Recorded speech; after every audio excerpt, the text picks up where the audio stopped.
some men rush toward the light of a new world. One man walks toward the ending he already knows is coming, because he is the only living soul who has read this story from beginning to end. This is a world that has been swallowed whole by a game of death, a place where every street is a scenario and every survivor is a piece on the board. Above it all, godlike constellations lean in from the darkness like an audience in a theater, feeding on suffering, tossing coins to the players they find entertaining. And in the middle of that theater stands Kim Dokja, a man who knows exactly how the plot unfolds, and who has decided to bend it. We open in the aftermath of a kingdom's collapse. The king's qualification has run its course, and Dokja has been quietly harvesting the spoils, the relics and fragments left behind when the 4 demon lords fell. He has been chasing scattered items across the ruined city, and 8 of them have finally clicked together in his hands. 8 is not the full set. But 8 is enough to trigger what he needs. In his grip sits a worn, leather-bound artifact, an ancient medical text called the Dongbobogam, and its very existence tells you how deeply Dokja understands the rules of this game. The Dongbobogam is not an ordinary item. It is a constellation artifact, a legendary tome that can only be completed by gathering all 25 of its chapters, each one a fragment of forbidden healing knowledge. Dokja could only find 8 of those chapters, yet even an incomplete Dongbobogam carries enough power to activate a single, precise miracle, the effect of an S-grade detox bead. And he needs that miracle now, because someone he cannot afford to lose is dying in front of him. That someone is Lee Sealwa, an assassin lying poisoned and trembling in the rubble. Her body has been eaten alive by the 1,000 spirit poison, a curse spun from 1,000 vengeful spirits, and worse, a parasite has burrowed into her flesh and taken the wheel. When she reacts to Dokja, part of the horror is that it isn't fully her, the toxin has clouded her mind and hijacked her will.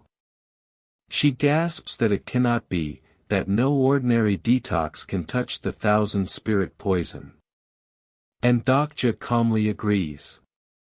He already knows. Here the reader in him takes over. He explains, more to himself than to her, why the Dongbobogam can succeed where nothing else could. The 1,000 spirit poison was created by a constellation, and that same constellation, the one who authored this exact poison, is the divine Dr. Guam, the healer Jun Hyo, the very author of the Dongbobogam itself. The lock and the key came from the same hand. To cure a poison forged by a god, you use the medicine written by that god. Somewhere out in the star stream, the divine doctor watches and laughs, delighted that a mortal has puzzled out the elegant, cruel symmetry of it. Dokja lays out the truth about the thing wearing Sealwa's body. The parasite that has been lashing out at him was never acting on Sealwa's own hatred.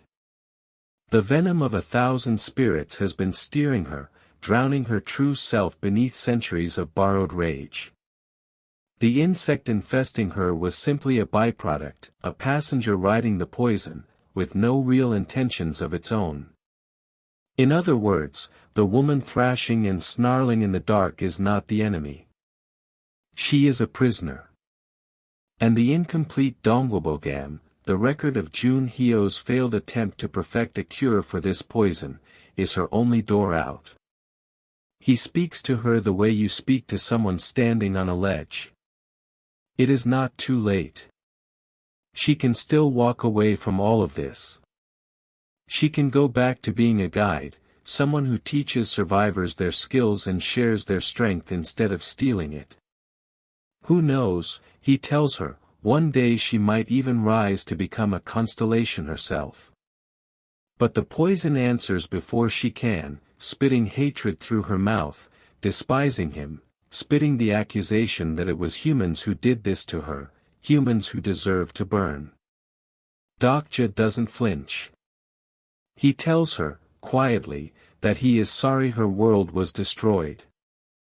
But a ruined world, he says, does not give anyone the right to destroy another. And the corrupted thing inside her screams back that all of them, every last human, will die. Then it lunges. A blade flashes. Sealwa's poison-driven body attacks with lethal speed, and steel whistles through the air. Dokja twists, dodging by inches, clutching her, refusing to strike back at the person underneath the curse. He has already decided. Because the Dongwabogam is incomplete, he cannot use it to brew powerful poisons or antidotes strong enough to save someone at death's door, but he can still give basic treatment. He can still perform the essence of Oriental medicine. He activates the special effect of the incomplete tome, acupuncture, the knowledge of Eastern medicine flowing into his fingertips, and he combines it with a pressure point technique. This is surgery in the middle of a battlefield, performed on a woman actively trying to kill him. What follows is brutal and precise. To purge her, he has to physically remove the parasitic insect nested in her body. Poke by poke, needle by needle, he drives his technique into the exact points that will force the creature out. She shrieks that it hurts, the sound tearing out of her, and the insect finally loses its grip. Then her body convulses, and she doubles over and vomits, a black torrent of poison and corruption pouring out of her onto the ground, burning like molten filth as it leaves. The essence of Oriental medicine takes hold. The 1,000 spirits are expelled. And the divine doctor, watching from above, sends coins raining down, pleased by the good deed and the sheer audacity of it. When it is over, Sealwa kneels in the wreckage, gasping, drenched in sweat, and for the first time her eyes are her own.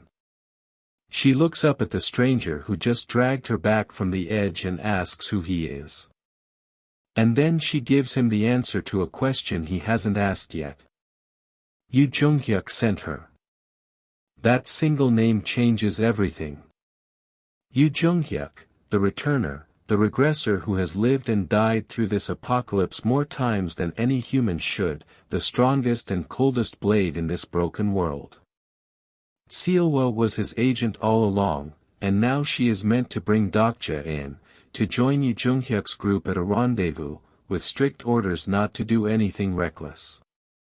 She tells him he'll understand soon, that this poison, this sickness she carried, is a kind of medicine too, and that he will be able to join them. But this world never lets a quiet moment breathe. Someone appears, warning them, telling them not to come any closer, and the air itself begins to wriggle. Golden light bleeds up from the ground, twisting, hatching, and something monstrous claws its way into reality.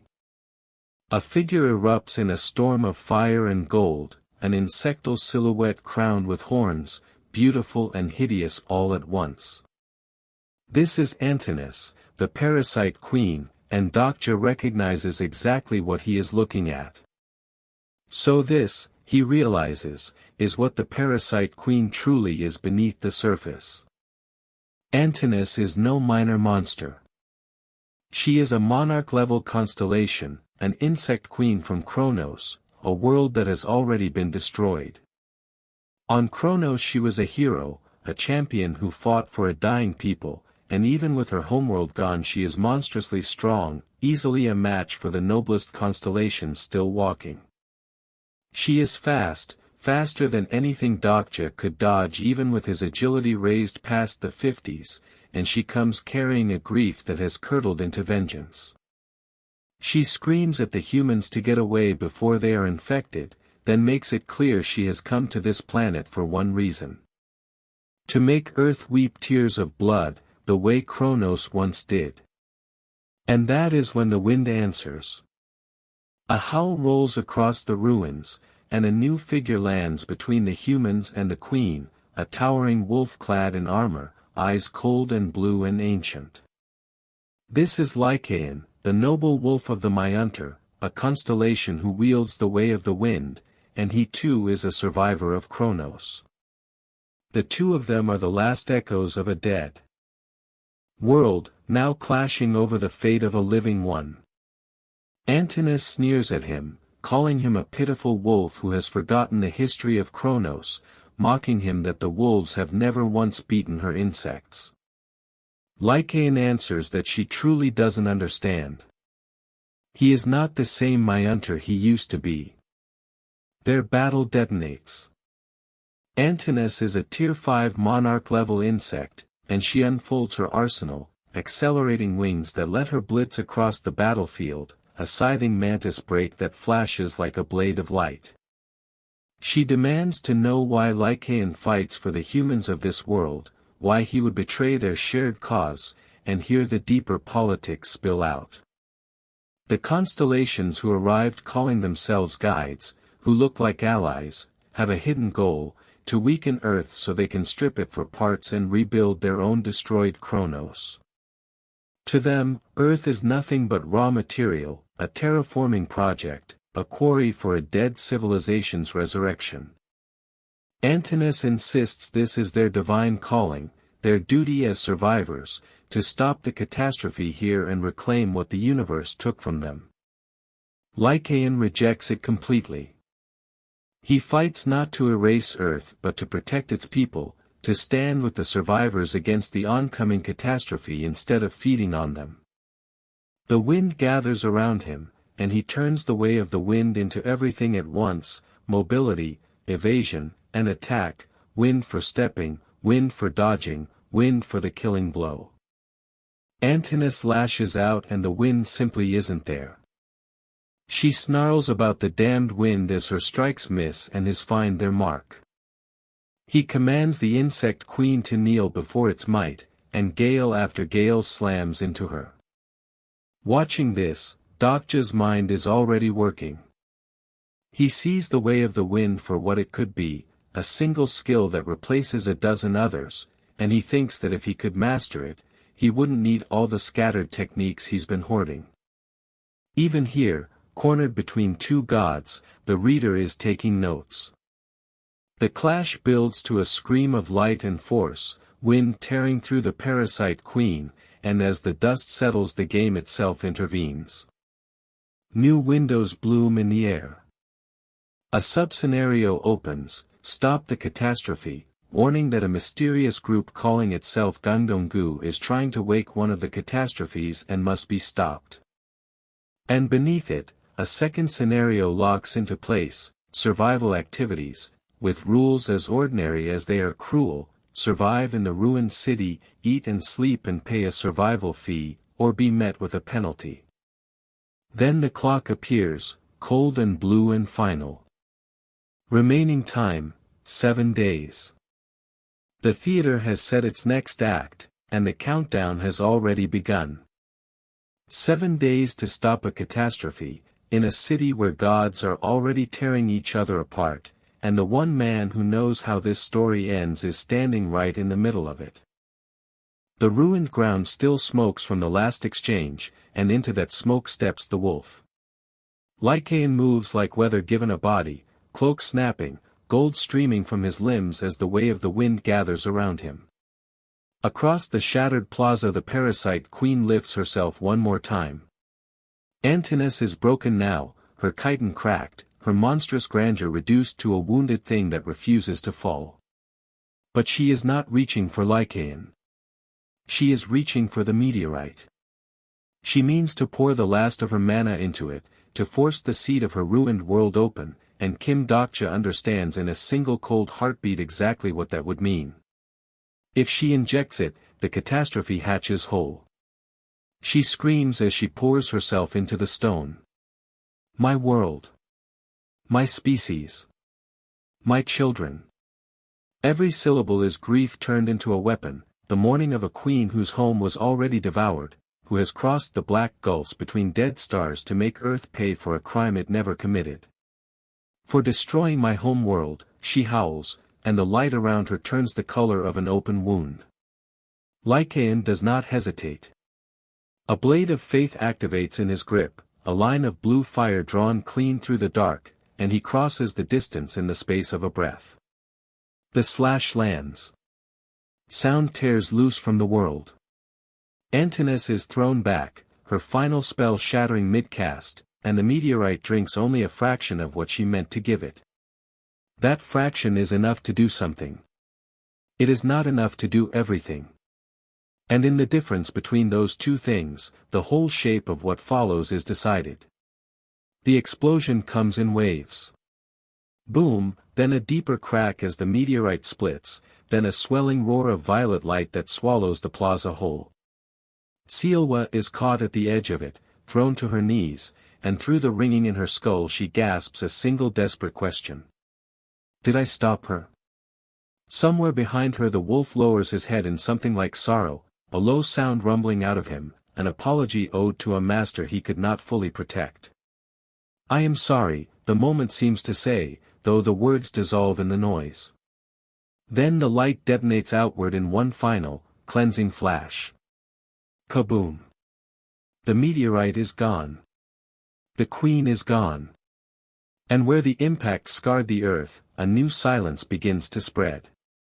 Kim Dokja drags himself upright out of the rubble, blood running down his face, one arm barely answering him.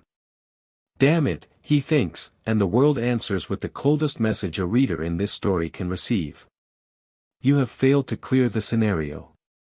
He knows what that means. He has always known. Stopping Antinous was never the same as stopping the catastrophe. The premature hatching still counts. And so the sky itself changes register, and a new system notice unfurls across his vision like a verdict handed down by an indifferent judge. The catastrophe of questions has appeared in your world. For a moment the narration of the apocalypse pivots, and the story lets us breathe with a memory that is not quite a memory. A boy stands on a bridge under a clean blue sky, ordinary, unremarkable, asking the emptiness a question that should have belonged to someone else. Have I really become the hero? Are you sure? Somewhere far above, a supporting constellation answers, and the boy who was nothing becomes something monstrous by the simple cruelty of being chosen. This is the origin folded inside the disaster now walking toward Kim Dokja. This is the thing Antinous feared. From the dust rises a figure that should not be here. Red hair, bare chest, eyes lit with a manic, boyish glee. He tilts his head at the survivors, at the ruined city, at the impossible fact of his own existence, and asks the air whether all of this could really be what it seems. Could this be, he murmurs, and even his uncertainty carries menace. Then a fresh system line cuts through, softening the doom by a single crucial degree. The catastrophe of questions has been weakened due to its premature hatching. Antinous, in dying, bought them this. She hated Earth enough to attack it, but Lycaon and Sielwa broke her before she could feed the seed in full. The monster that stands before them is real. It is simply not yet complete. That mercy comes with a price, and the price is stamped across their vision at once. As a penalty, you cannot attack the catastrophe of questions for 3 minutes. 3 minutes. An eternity when the thing you cannot touch is already testing the edges of its own power. The survivors understand the danger instantly, and the first strategic thought is also the most brutal one. We need to kill him right away. Not soon. Not carefully. Immediately, before those 3 minutes end and whatever he truly is finishes waking up. But the catastrophe of questions does not fight the way monsters fight. He walks among the wounded like a curious child in a garden, crouching, smiling, and he asks. Can I ask you a question? The words land soft and terrible, because Kim Dokja knows the trap inside them. Don't answer his question, someone hisses, but it is already too late for the first one. Where am I? The creature wonders aloud. What year is this? A survivor, dazed and bleeding, mumbles the answer before the warning fully registers. We're in Seoul. And the system responds with the sound of a lock turning. The first seal on the Returnee, Ilsang Myong, has been broken. That is the secret of him. He is not a mindless disaster. He is a sealed weapon, and every honest answer he coaxes from a frightened human strips away another restraint. He laughs, delighted, the sound rising into something unhinged. Do you know how much I've been through? He asks. Do you know there are other dimensions besides this one? Worlds full of insects and wolves and birdmen, he says, and his memory drifts to slaughter he seems to have enjoyed. Out of insects, wolves, and birds, which do you think is the most delicious? He asks it lightly, playfully, and a survivor pinned beneath his shadow can only beg. Please don't kill me. He stomps, almost idly, and the ground answers with a crack. Kim Dokja pieces the horror together even as his own blood pools beneath him. This creature is one of the 5 catastrophes of the 5th scenario. This is the catastrophe of questions, the very disaster that destroyed Kronos, the reason Antinous crossed the void to punish Earth in the first place. He was a returnee once, a boy summoned from Earth into Kronos to play the role of hero, and something in that role rotted him from the inside until the hero became the ending of a world. Answer me, he insists, leaning close. Do you want to know who I am?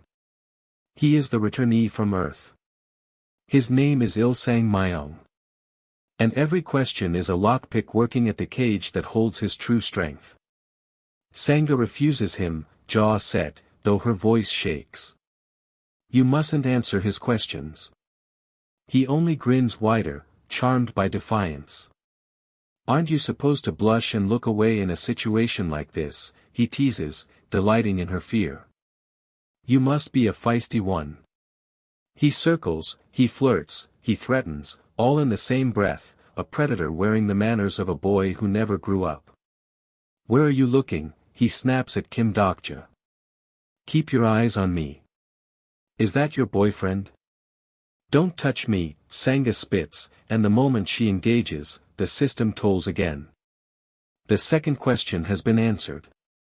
The second seal on the returnee, Il-sang Myung, has been broken. Now he is dangerous in a way the survivors can measure. He raises a hand, and heat gathers in his palm, and he names it almost fondly.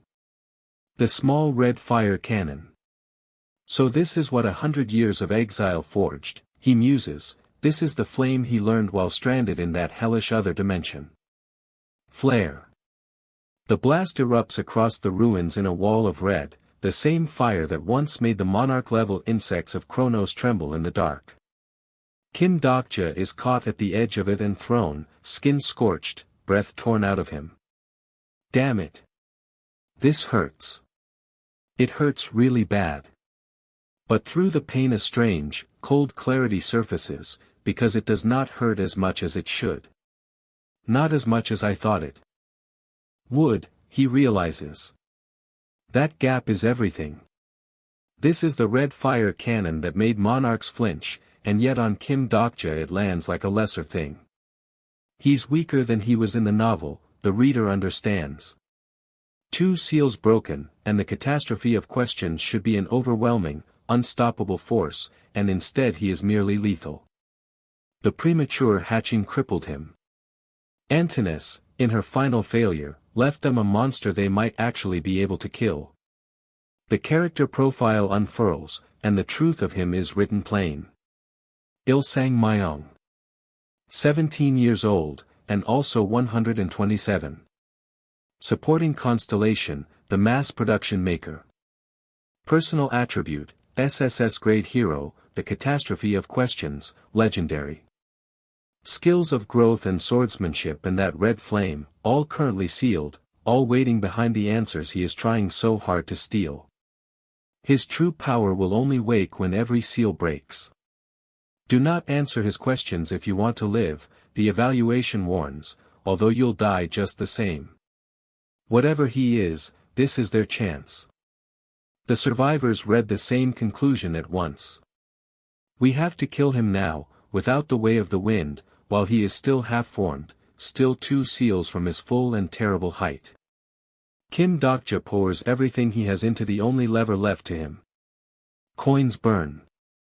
Stamina climbs, agility climbs, mana climbs, 39,500 spent in a heartbeat until his stats slam against the ceiling the scenario allows.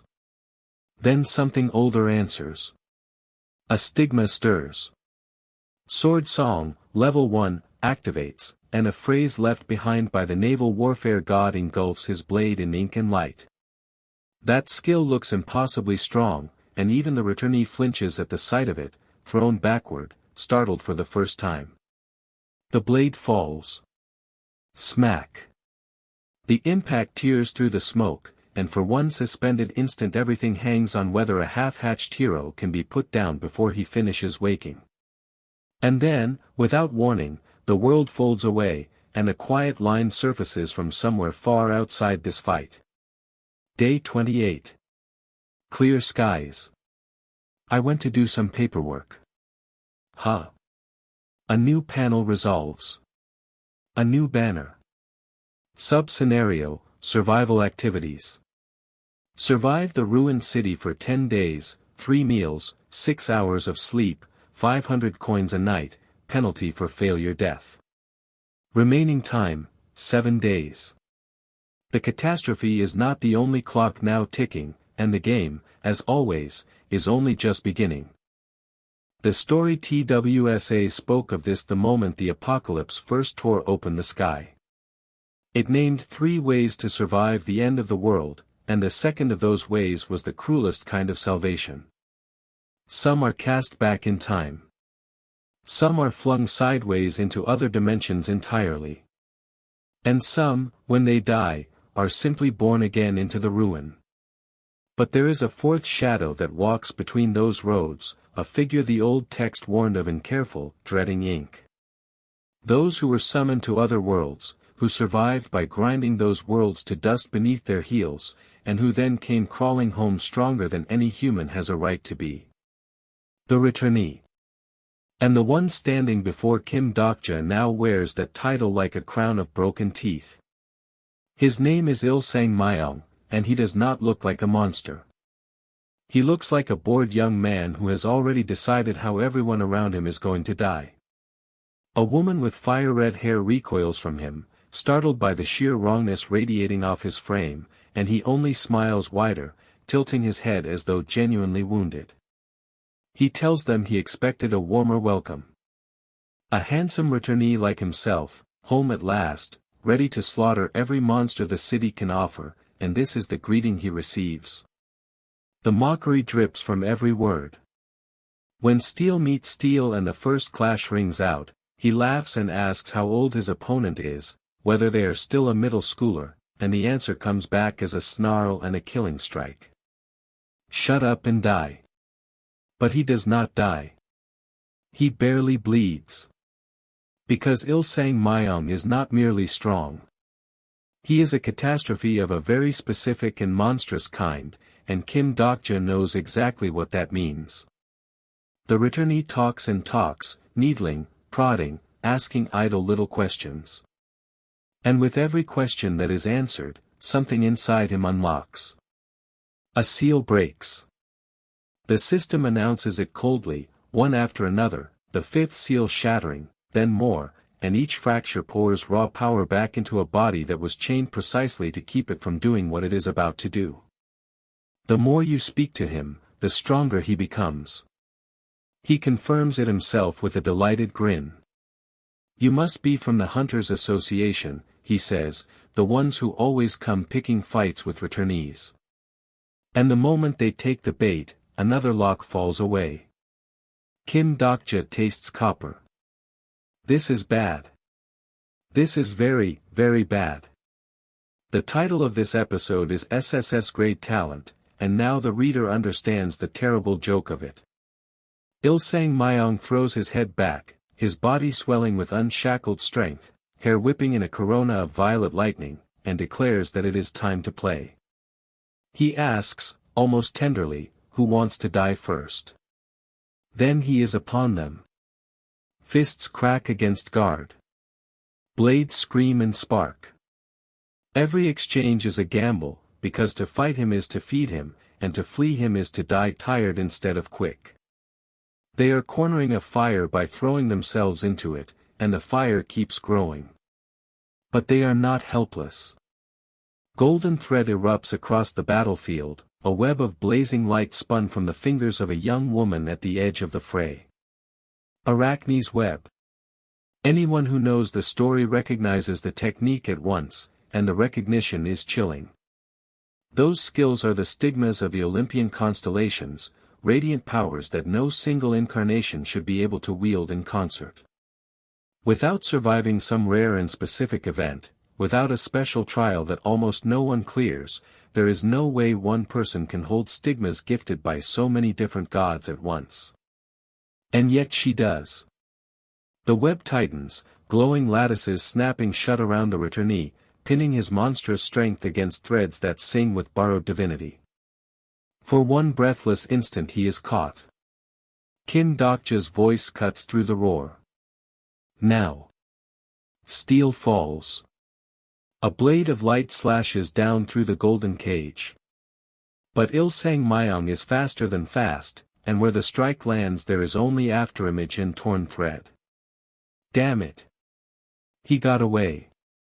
He tears free of the web and vanishes into the ruined streets, leaving only the smell of ozone and the distant, delighted murmuring of constellations who have begun to gather in the sky above, drawn like carrion birds to the promise of a spectacle.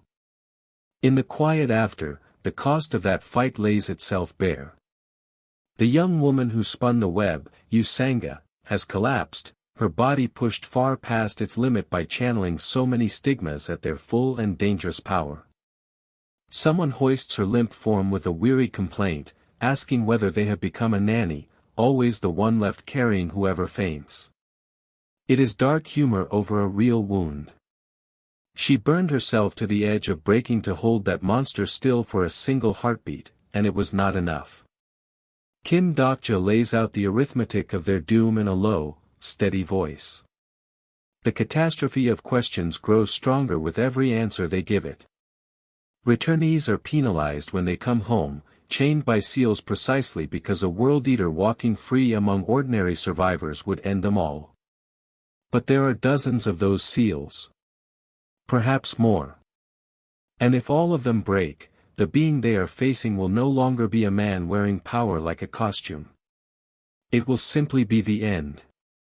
Then a new voice pours down from above, oily and theatrical, and the true architect of this cruelty finally shows himself. A Dakibi. The gay master of this scenario descends into view, and Kim Dokja's eyes narrow, because this is no petty low-level goblin reading from a script. This one speaks with the practiced ease of someone who has run 1,000 tragedies for entertainment. He addresses the incarnations of soul with mock sorrow, apologizing that he brings such terrible news. Due to the reckless actions of a certain few, he tells them, one of the great catastrophes has now hatched in the heart of Gangdong-gu.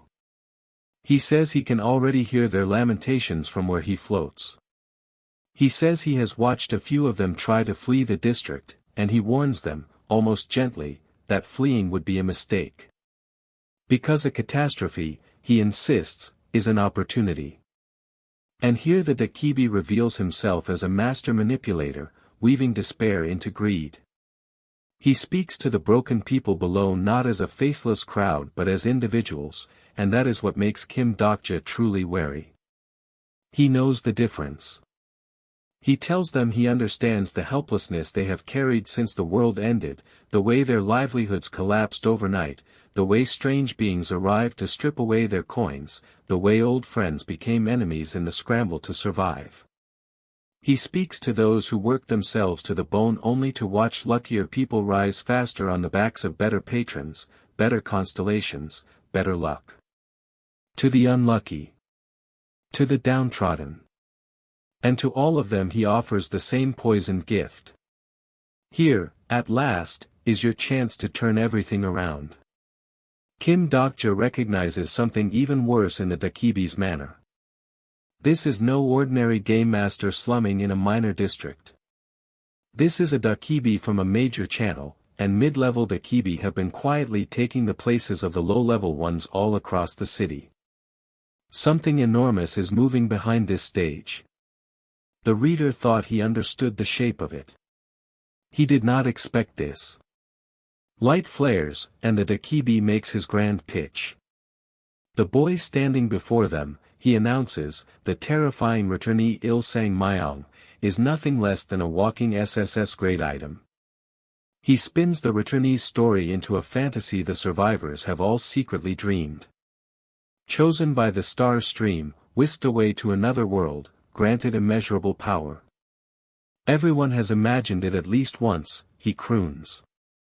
Summoned somewhere far away, godlike and adored, spending your nights beside some beautiful otherworldly companion. And then the pitch curdles into a hunt. That is right, he says. That fortunate, damnable brat is the catastrophe you must now bring down. How does one kill an SSS-grade disaster? Do not worry, he purrs. The boy's power is sealed. He is strong, yes, but at his core he is a treasure chest. Waiting to be pried open, and if you all band together, the reward is yours. Kim Dokja can only marvel darkly at the sheer manipulation of it. No one answers a call to fight a catastrophe. But call that same catastrophe a treasure, and the desperate will come running with their hands out. The sub-scenario updates. The SSS-grade hunt has begun. And the desperate do come running. Voices ring out across the rubble, survivors pointing, shouting that they have found him, the boy who walked in other worlds. Ilsang Myung turns to face the mob with that same lazy, murderous grin. You are right, he says, that is me. When one of them spits at him with jealous fury, accusing him of enjoying paradise while they suffered, the Returnee's smile sharpens into something genuinely cruel.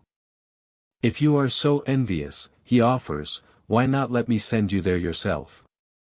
The man, a fool made brave by desperation, actually asks if he can really go.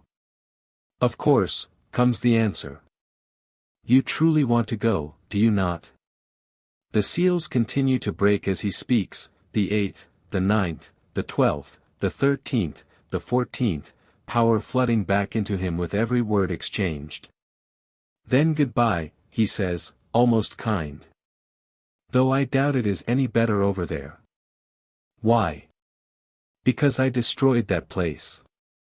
The system announces it as the sky ignites. The Returnee, Ilsang Myong, has used middle red fire cannon.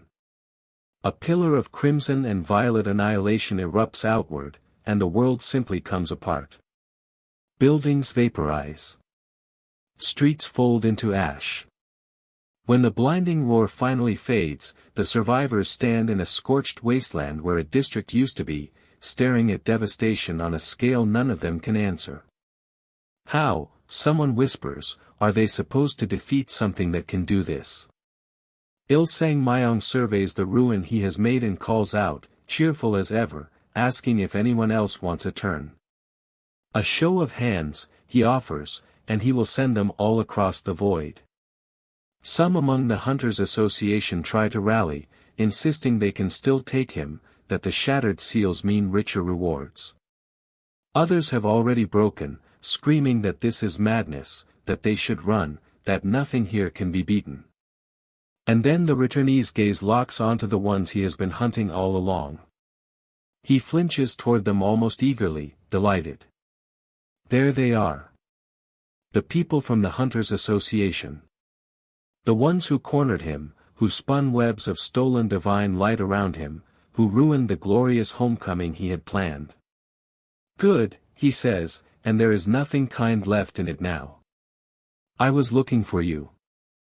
The scenarios crystallize in the air above the ash.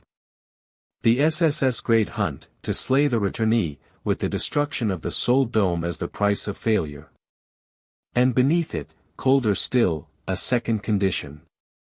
Survival activities. Endure the ruined city. And the clock is already counting down. Remaining time, 7 days. The dust has not yet settled from the last collision, and already the enemy has found him again. A voice cuts through the ruined dark, almost delighted, almost tender. You're still here. Kim Dokja looks up from the rubble to see the returnee standing over him, and there is no mistaking the recognition in those eyes. This is the one the Hunters Association feared. This is the monster that has been hunting them through the broken city. I was looking for you, the returnee says, as though the two of them share some private history, and perhaps in the twisted logic of this apocalypse, they do. There is something almost mournful in the way the enemy speaks. I was going to turn over a new leaf, he says, and the words hang in the air like an old regret. He had wanted to teach the arrogant lesser incarnations their place, to shatter the smug coalitions that thought themselves untouchable, to remake the world in a gentler image. But look at me now. The confession curdles into a grin. Now I'm a villain. And villains do not get second chances at redemption. They get one final act, and they play it to the end. Kim Dokja's companions are breaking. What are you going to do about this? One of them cries, the desperation raw in their voice. We can never beat him. He's gotten so much stronger than before. And it is true. Every survivor who has faced this returnee has learned the same lesson written in their own blood. He is faster than thought, stronger than reason, and he does not tire. The first exchange proves it. A single blow, and bodies scatter across the shattered ground. A crash, a cry, and the fight is already turning into a rout before it has properly begun. But Kim Dokja is not fighting with his fists alone. In the space between heartbeats, an old conversation surfaces in his mind, words traded long ago with Yu Junghyuk, the returner whose relentless coldness Dokja has studied like scripture. If you had a chance to fight him head-on, Junghyuk had told him once, you would still lose, because you insist on trusting what you think you know. Dokja remembers arguing back, certain of his own advantage. And Junghyuk's answer had been merciless. You cannot control everything simply because you know the future. You have to be cautious, the returner had said. I have learned that if I speak too soon, I die. I think things over, again and again, because the smallest mistake is fatal. If you had killed Sealwa when you had the chance, everything might have unraveled differently. The memory lands like a wound reopening. Because for all his knowledge, all his desperate memorization of the story he once read, Kim Dokja has been wrong before. And now, pinned beneath a strength he cannot match, the truth he has been running from finally catches him. I was arrogant, he admits to himself, because I had read the novel. 3 Ways to Survive the Apocalypse. The book that gave him every advantage, the book he believed made him untouchable. I told myself I could always find a way, no matter how the original story twisted around me. Maybe that arrogance is exactly why everything has gotten worse. It is a bitter thing to confess in the middle of a battle for your life. Junghyuk may have been right, he thinks, teeth clenched against the shame of it. I am not omniscient just because I read the story. And as that thought settles, something answers it from deep inside him. His personal skill, the fourth wall, stirs to life, that strange barrier between him and despair, and it steadies him even as everything else falls apart. The returnee circles, curious now. Why aren't you running? He asks. Are you really going to fight me? Did you already forget how easily I beat you down just moments ago? He speaks the way a predator speaks to prey that has stopped making sense. My attribute is pro-gamer, he offers, almost taunting. What is yours? And Kim Dokja, bleeding and cornered, turns the question over. That isn't what I'm asking, he says quietly. I want to know what you're good at. What am I good at? The words echo strangely, because Dokja is not asking about the enemy at all. He is asking himself. And the answer, when it comes, is so simple it should have been obvious from the start. What is he good at? What has he always been good at, the one thing that carried him through every scenario that should have killed him? Reading. He is a reader. And in a world written like a story, a reader is not a helpless spectator. A reader knows the shape of every character on the page. Something ignites in him. He takes a step, and the world sharpens. An old stigma awakens, the sword song, a phrase left behind by a naval war god of legend. Today I have prepared myself for death, the words burn through him, I wish upon the heavens that I may annihilate the enemy before me. His combat abilities surge, enhanced by nothing but sheer determination to win, and the blade of faith answers his resolve. He strikes for the shoulder, for the head, a flurry of blows raining down on the returnee with a desperate ferocity that even his enemy did not expect. You're doing pretty good, the returnee admits through the thunder of impacts, and somewhere in the star stream, a watching presence marks Dokja's fortitude and grants him deeper understanding of the very man he is fighting. But understanding alone is not enough. Even armed with everything he memorized, Dokja cannot predict every move. I can't win with just the information I have on him, he thinks. I can't account for everything he does in the middle of a fight. He weighs his options in a fraction of a second. He could call on a constellation and be saved in an instant, but every gift from those godlike sponsors is a debt, and he refuses to sink deeper into their ledger. I wish I had talent, he thinks bitterly. If only I could steal someone else's. And then the thought stops him cold. Steal. The word rings like a bell. You idiot, he tells himself, half laughing at his own blindness. How did I not think of this sooner? His personal skill, bookmark, unfolds before him in a page of blue light. Bookmarked characters, for slots, each holding a soul he has read deeply enough to borrow. Delusional Demon. Steel Blade. Tyrant King. And now an additional slot opens, empty, waiting. He scans the list of characters he can still add, the poison beauties and prophets and armament lords, and notes with a strategist's eye who is missing. The ones he cares for most are not on the page at all, because they are people to him and not merely characters.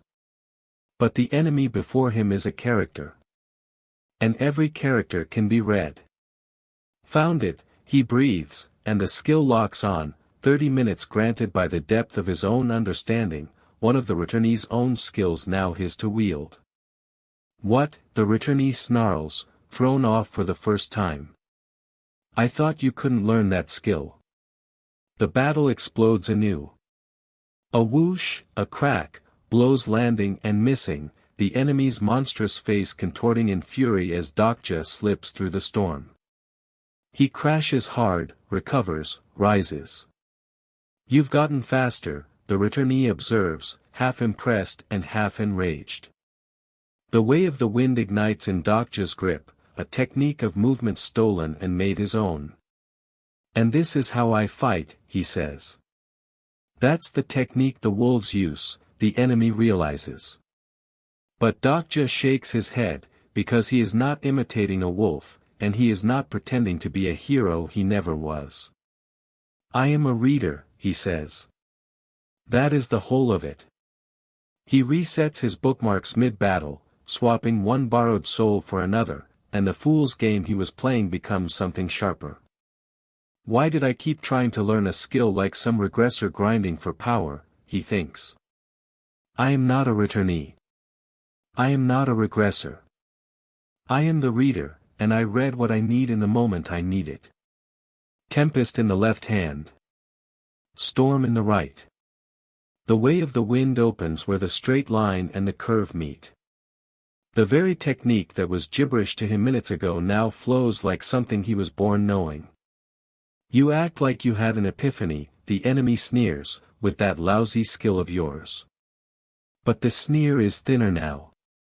Doubt has entered the fight. You know what, the returnee says, and there is something unhinged in it.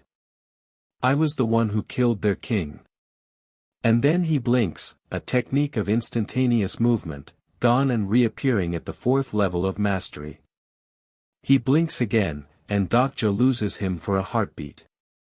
Has he gone to someone else to answer his own questions, Dokja wonders, chasing shadows through the ruin. A flash of light.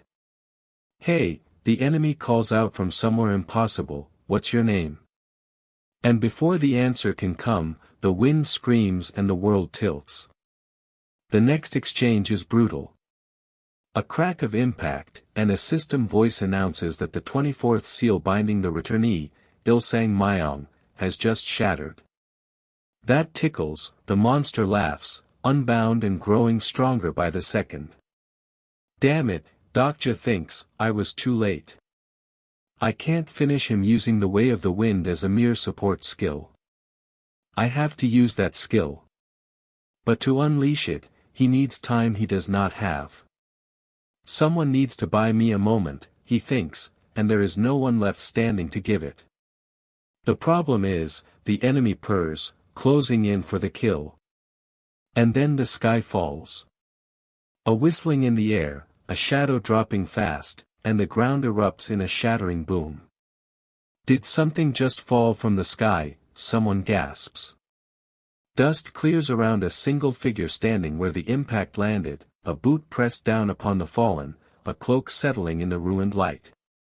Kim Dokja stares, and the name escapes him like a prayer answered at the edge of despair. Junghyuk. Yu Junghyuk has arrived. Get started, the returner says, cold and certain as ever. I'll stop him. And the scenario unfurls in blue fire across their vision. A sub-scenario, the SSS Grade Hunt, its conditions simple and terrible. Defeat the SSS Grade Hero, Ilsang Myong. The reward, 5,000 coins and a rare treasure. The penalty for failure, the utter destruction of the Soul Dome. Beneath it, another countdown burns. Survival activities. 10 days in the ruined city. 7 days remaining. The clock is already running. The dust has barely settled, and already the air feels wrong, charged with something colder than ordinary violence. Kim Dokja stands in the ruined open ground, his coat torn, his breath ragged, and above him the sky churns like the surface of a poisoned sea. He looks down at the figure beside him, and for a moment the name catches in his throat. Yu Junghyuk. The Returner. The man who has died more times than any human should survive, the strongest blade this broken world has ever produced. But the man before him now is not that legend at full strength. He is spent, drained, holding himself together by will alone, and he warns that it would take 2 full days to recover what he has lost. 2 days they do not have. So Kim Dokja makes his choice with a quiet, almost casual certainty. He will be the one to stop what is coming. He will end this himself. It is an absurd claim, and he knows it. He is not a returner. He is not a monster forged across 1,000 lifetimes. He is a reader, a man whose only true weapon is that he knows how this story is supposed to end. And yet he steps forward as though he has already read the final page.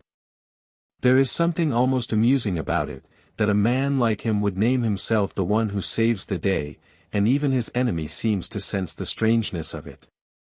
But this is who Kim Dokja has always been. The man who plays the villain when the plot demands it, the man who insists on carrying a burden no one asked him to carry. Then the wind moves. It comes not as a breeze but as a blade, slicing across the battlefield with a sound like tearing silk. A cold voice cuts through the chaos, complaining that all of this is becoming a bit of an annoyance, and in the same breath the fighting erupts. Steel and force collide. There is a dash, a whoosh, a body hurled across the broken concrete. The enemy is fast, brutally fast, and the clash rings out in bursts of crimson impact, clang and crack, the sound of something powerful running headlong into something that refuses to break. In the middle of the storm, a hand grips a hilt too tightly, and a hard truth settles in. The power is not fully restored. Whatever should have been overwhelming is coming in fractured pulses, and every strike must count for more than it should. But the wind. The wind is the answer. The four winds gather, meeting in the shape of an ancient trigram, drawn out of nothing by a technique older than this world's memory. The way of the wind. And the four winds meet again, folding into a fortress made of moving air, a fortification with no walls that cannot be broken because it is everywhere and nowhere at once. The wind is not a thing you can grasp. That is its terror and its beauty. It surrounds without touching, binds without chains, and closes its jaws with a silence that no scream can escape. Someone shouts a warning, a plea to hurry, and the spiral tightens. A vortex blooms across the ruined city, deep blue and endless, pulling everything toward its center. This is the vacuum prison. A cage of collapsing air, a hollow where breath itself is stolen away. The prisoner within it thrashes and howls, a monstrous thing wearing the shape of a person, and its rage turns to panic as the pressure crushes down. Let me go, it screams. Release me. But the wind does not negotiate. The vortex spins faster, a cyclone of silver and blue swallowing the sky, and the trapped creature is dragged into the eye of it, weightless, drowning in nothing. And here is where Kim Dokja shows his true hand. This is the best way, he realizes, to beat the catastrophe of questions. Deep within him, a skill stirs to life, rising to its third level, the reader's own impossible gift awakening in the heart of the storm. Omniscient reader's viewpoint. The power that lets him see through a character's soul, to read the lines written beneath their skin. He turns that gaze upon the returner sealed inside the wind, and a penalty takes hold.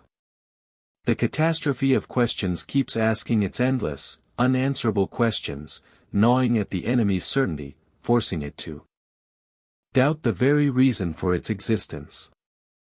The power of the returner, the one called Ilsang Myong, begins to be sealed away. One seal falls. Then another. The 24th seal. The 23rd. The 22nd. One by one they lock into place across the creature's regenerating body, and each time it snarls the same defiant curse, refusing to yield, refusing to answer. Because that is the cruelty of this technique. A being like this can become powerful with terrifying ease, but that same ease is its weakness.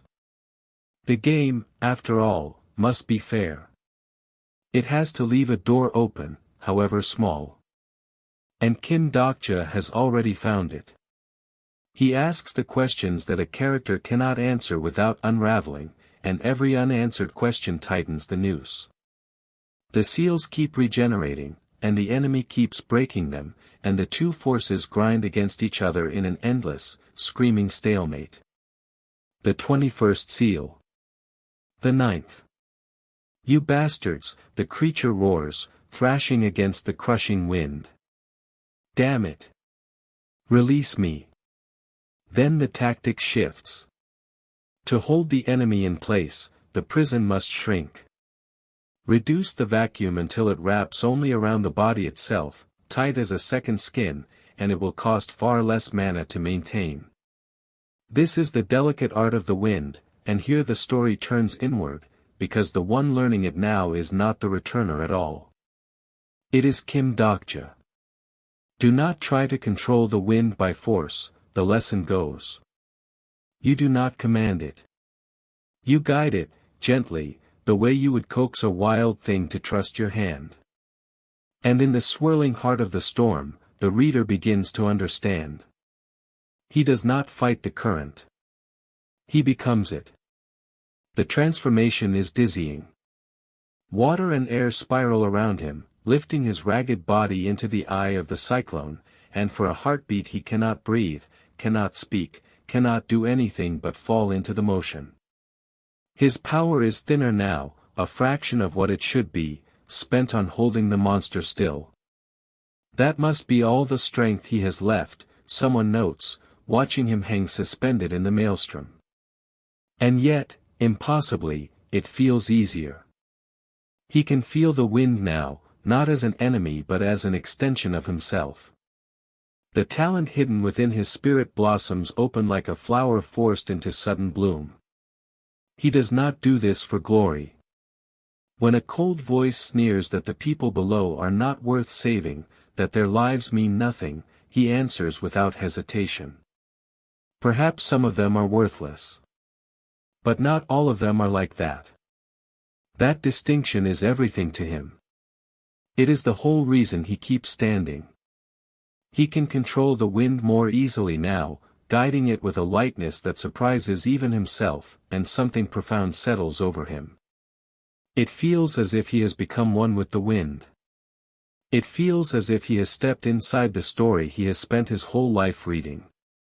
Tempest in the left hand. Storm in the right. The words come to him like an incantation, and a noble presence answers from the edge of the storm, a great wolf with burning eyes, the wolf constellation Lycaon, the master of this very way of the wind, watching with something close to approval. Oh, the reader breathes, as understanding floods through him. So this is what it feels like. So this is how characters see the world, from the inside, as living forces rather than words on a page. The fourth wall around his heart thins for just a moment, and the boundary between reader and story grows dangerously, wonderfully thin. Then he unleashes it. The full force of the wind, gathered and guided and released all at once, a wall of screaming air that tears across the battlefield. Die, you bastards, die, the creature shrieks, but its defiance drowns in the roar. Whoosh! The tempest slams home. Kim Dokja's face is a mask of grim focus, bruised and bleeding, as the storm detonates around him in a blinding burst of light and color, purple and gold and searing white. Boom! The explosion swallows the ruined city whole. For a moment there is nothing but blazing radiance and the howl of the wind, the world reduced to raw motion and light. When the light fades, the truth of the enemy is finally laid bare. Kim Dokja stands over the fallen figure, staggering, coughing, gripping his own wounds, and beside him a broken shape lies exposed. The returner. Ilsang Myung. And with his viewpoint sharpened to its edge, Kim Dokja sees what this monster truly is. Not a god. Not an ancient horror. Once, Ilsang Myung was a mere 17-year-old high school student, a naive child who was chosen as the hero destined to save the doomed world of Kronos. A boy handed an impossible role, told he was the protagonist, promised he would be the one to save everything. This can't be, the creature gasps, its voice cracking into something almost human. I am supposed to be the main character. It is a mirror, and Kim Dokja knows it better than anyone. He probably never wanted to end up like this either. A hero who failed, who was twisted by the story that promised him everything and delivered only ruin. Somewhere along the way the boy was told he was destined for greatness, and that lie hollowed him out until nothing remained but hunger and rage. Kim Dokja has read 1,000 tragedies exactly like this one, and he understands the shape of it completely. The reader's understanding of the character deepens, and with that understanding comes the end. There is no cruelty in it now, only a strange and heavy mercy. He raises his blade. He drives it home. Stab! A final, wet cry, and the returner falls, collapsing into the dust with a heavy, hollow thud. The strongest enemy of this scenario, the miracle wearing a dead boy's despair, is defeated at last. The system awakens to record it. Kim Dokja is the first in the entire scenario to fight and defeat a returner. A cascade of rewards pours down. 40,000 coins for the achievement. A new fable, the story of the one who fought against a miracle and won, written now into the fabric of the star stream itself. The possibility of a new stigma, a new power waiting to be claimed. Yu Jung-hyuk watches in silence, and even his cold gaze holds something new, a flicker of reluctant recognition. In the wreckage, a broken figure stirs, and the fallen enemy's final regret hangs in the air like smoke. Kim Dokja stands there, bleeding and exhausted and utterly alive, having done the impossible thing a reader was never meant to do. He did not just know the story. For one shining, terrible moment, he wrote it. The dust of the catastrophe has barely settled, and already the heavens are murmuring.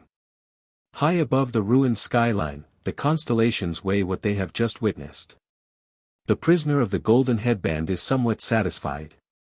The secretive plotter nods, dissatisfied yet unable to look away. Even the demonic judge of fire seems pleased with the tale that has unfolded below. And in the wreckage of the city, a single line of text blooms in the air before Kim Dokja's eyes. He has been gifted 25,000 coins. Someone, somewhere in the star stream, has recommended his scenario to the watching gods. He stares at his own open hand, flexing his fingers slowly against the gray light. He can still feel the wind moving through them, the same wind that carried him through the fight, the same current that answered him when nothing else would. For a moment he simply breathes. Scenes like this one, he thinks, were never written in the novel he read 1,000 times. There were no panels for this, no lines of prose to capture the ache in his arms or the weight of survival pressing down on his shoulders. The main character must have lived through moments exactly like this, over and over, and Dokja never knew. He always believed he had read 3 ways to survive in a ruined world to the very end. But knowing a story and living inside it, he understands now, are 2 entirely different things. Perhaps he never truly understood this world at all. And perhaps, in the ashes of this scenario, he finally begins to. Beside him, the others rest. Yu Jung-hyuk sits in silence, exhausted, human for once. Dokja lowers himself to the ground and lets the quiet hold him, coins glinting faintly at the edge of his vision.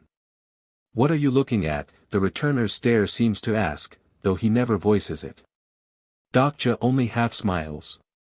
He is looking at a world he thought he knew, and seeing it for the first time. Then the calm shatters. A soft chime rings out, a notification flickering to life. Whoosh! Something bright and small streaks down from above, trailing sparks like a falling star. It resolves into a shape both absurd and menacing, a red-skinned Dakibi with curling horns and a wide, grinning mouth, descending upon the survivors with theatrical flourish. A new voice cuts through the ruins, sharp and demanding. Who invited who now? This is Dokgak, and he is not one of the mid-level Dakibi like Baihyong who manage the ordinary scenarios. A pale, masked assistant hovers at his side, small and skeletal, murmuring nervously. Dokgak surveys the battlefield with imperious impatience, then fixes his gaze on Dokja. Where is his reward? He snaps, as though he is the one owed something. Dokja rises, wary, reading the situation the way he always does, faster than anyone around him. He sees exactly what is going on here. A storyteller who owns multiple major channels, including the coveted Tokyo Dome, has come in person. Baihyong and the swarm of mid-tier Dakibi are all talk. But Dokgak is different. He should not be taken lightly. The system confirms it in cold blue light. The sub-scenario is complete. Rewards are calculating. Dokja has received 50,000 coins for clearing it. He knows immediately whose pocket that reward came out of. It was Dokgak who opened this sub-scenario in the first place, which means most of this payout has been drained straight from the storyteller's own coffers. The Dakibi hates every second of it, his grin tightening into something brittle. Prepare his reward, he barks at the trembling assistant. Do I have to tell you again?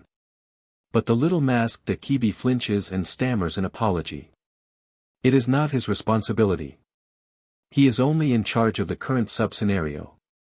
The one who owns this channel, the one accountable for everything that has happened, is Baihyong. At the name, Gak's expression curdles. Word has spread, he growls, that Bai Hyung's channel has grown considerably of late. Both Japan and Korea will be competing in the 6th scenario together soon, and rising channels draw dangerous attention. The assistant cowers, promising to fetch the reward at once, terrified of the power dynamics that ripple even between the goblins themselves. Dokja watches it all with quiet calculation.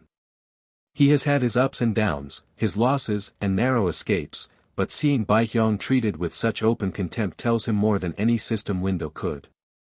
A blue panel unfurls before him. Additional rewards are being calculated.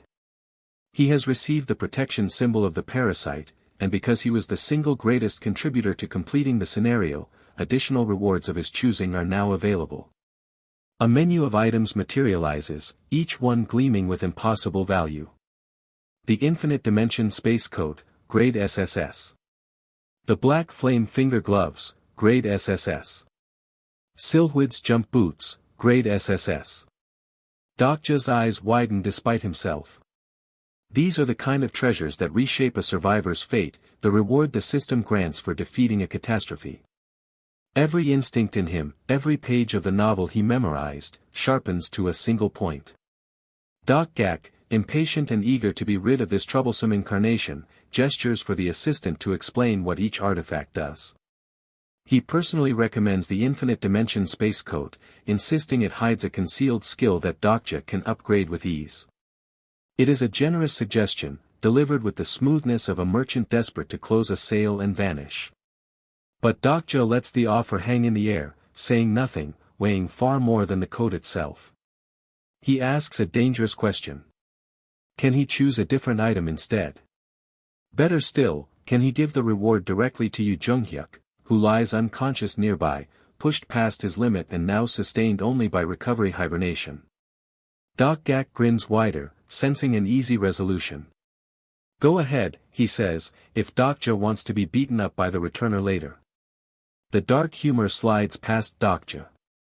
His mind is already 3 moves ahead. He makes his choice. He will take the Infinite Dimension Space Coat. Excellent, Gak declares, relieved. They will move to the reward area at once. But then Dokja tilts his head and asks where, precisely, that reward area is. And that simple question opens a crack in the storyteller's confidence. Gak announces, with sudden grandeur, that he will escort Dokja to his own Dakibi Gamtu. Dokja's expression stills. He knows what a Gamtu is. In old fairy tales, a Gamtu is a hat once worn by government officials. But in the world of 3 ways to survive in a ruined world, a Gamtu is something else entirely. It is a room. It is the private, hidden space where a Dakibi conceals their true self, away from every watching eye. To follow Gak into that room would be to step somewhere no constellation could see him, somewhere the rules bend and vanish. There is no telling what might happen if he enters a Dakibi's personal space. He refuses. He insists the reward be handed to him right here, in the open, beneath the gaze of the entire star stream. Gak's smile falters, then hardens. He hums, calculating. He warns Dokja not to keep filing complaints, that if he does, the storyteller can simply cancel the reward. But Dokja knows better. There are no rules that say he must go to a Dakibi's Gamta to receive what he has earned. The star stream is particularly thorough when it comes to rewards. There is no way Gak could truly take back what has been granted, even for a sub-scenario, without violating the very laws the goblins are bound to uphold. He calls the bluff. Fine, he says. And he means it. Something shifts in the storyteller's crimson eyes. Interest. Genuine, unexpected interest. Dakibi communication crackles across the air as unseen voices reach out. Gak has heard the stories about Dokja.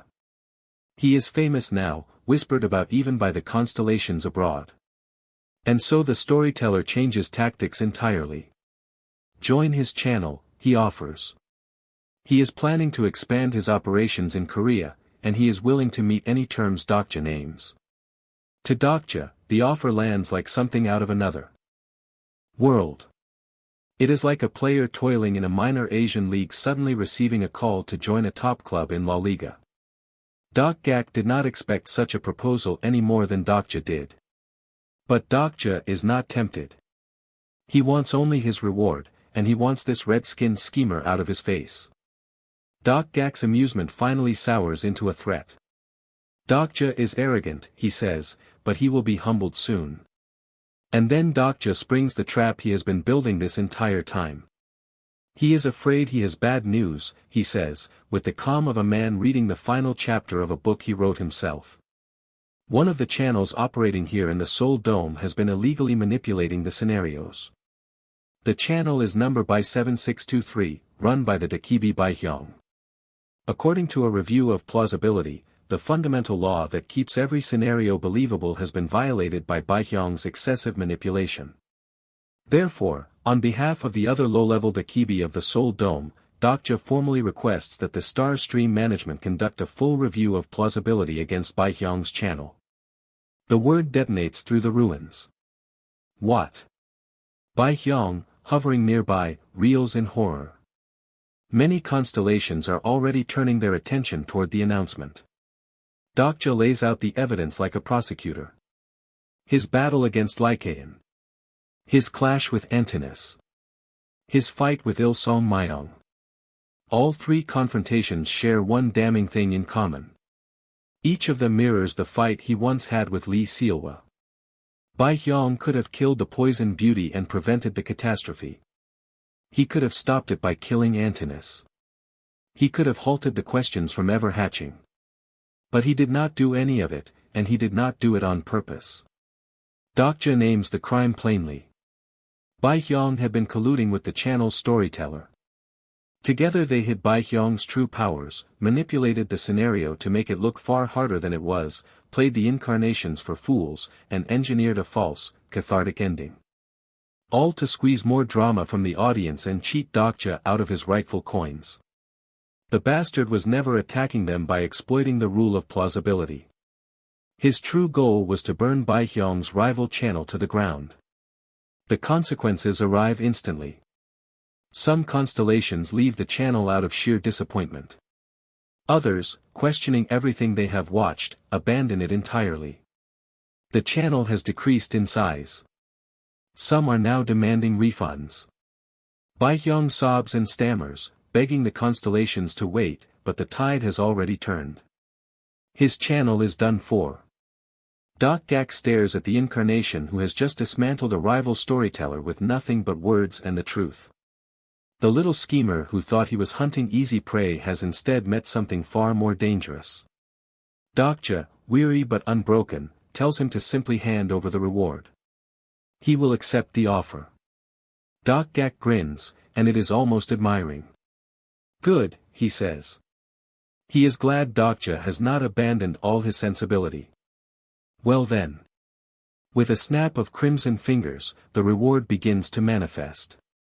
Let us get him what he has earned. Light spirals through the ruins in a blinding flash and a shower of sparks. And as one storm ends, another begins.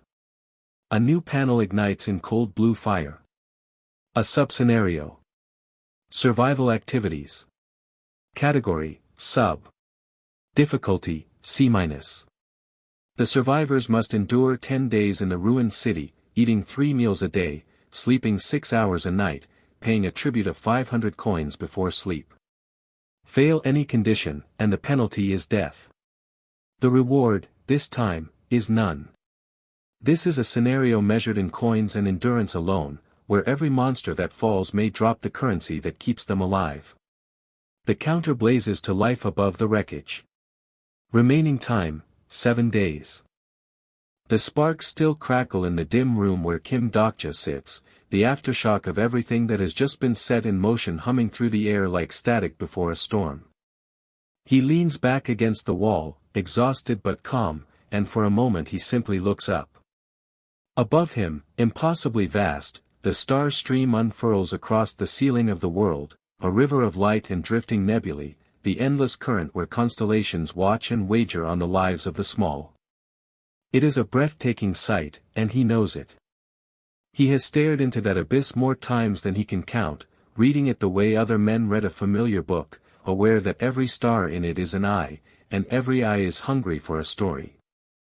That is when the presence beside him speaks in a voice he has never truly heard before.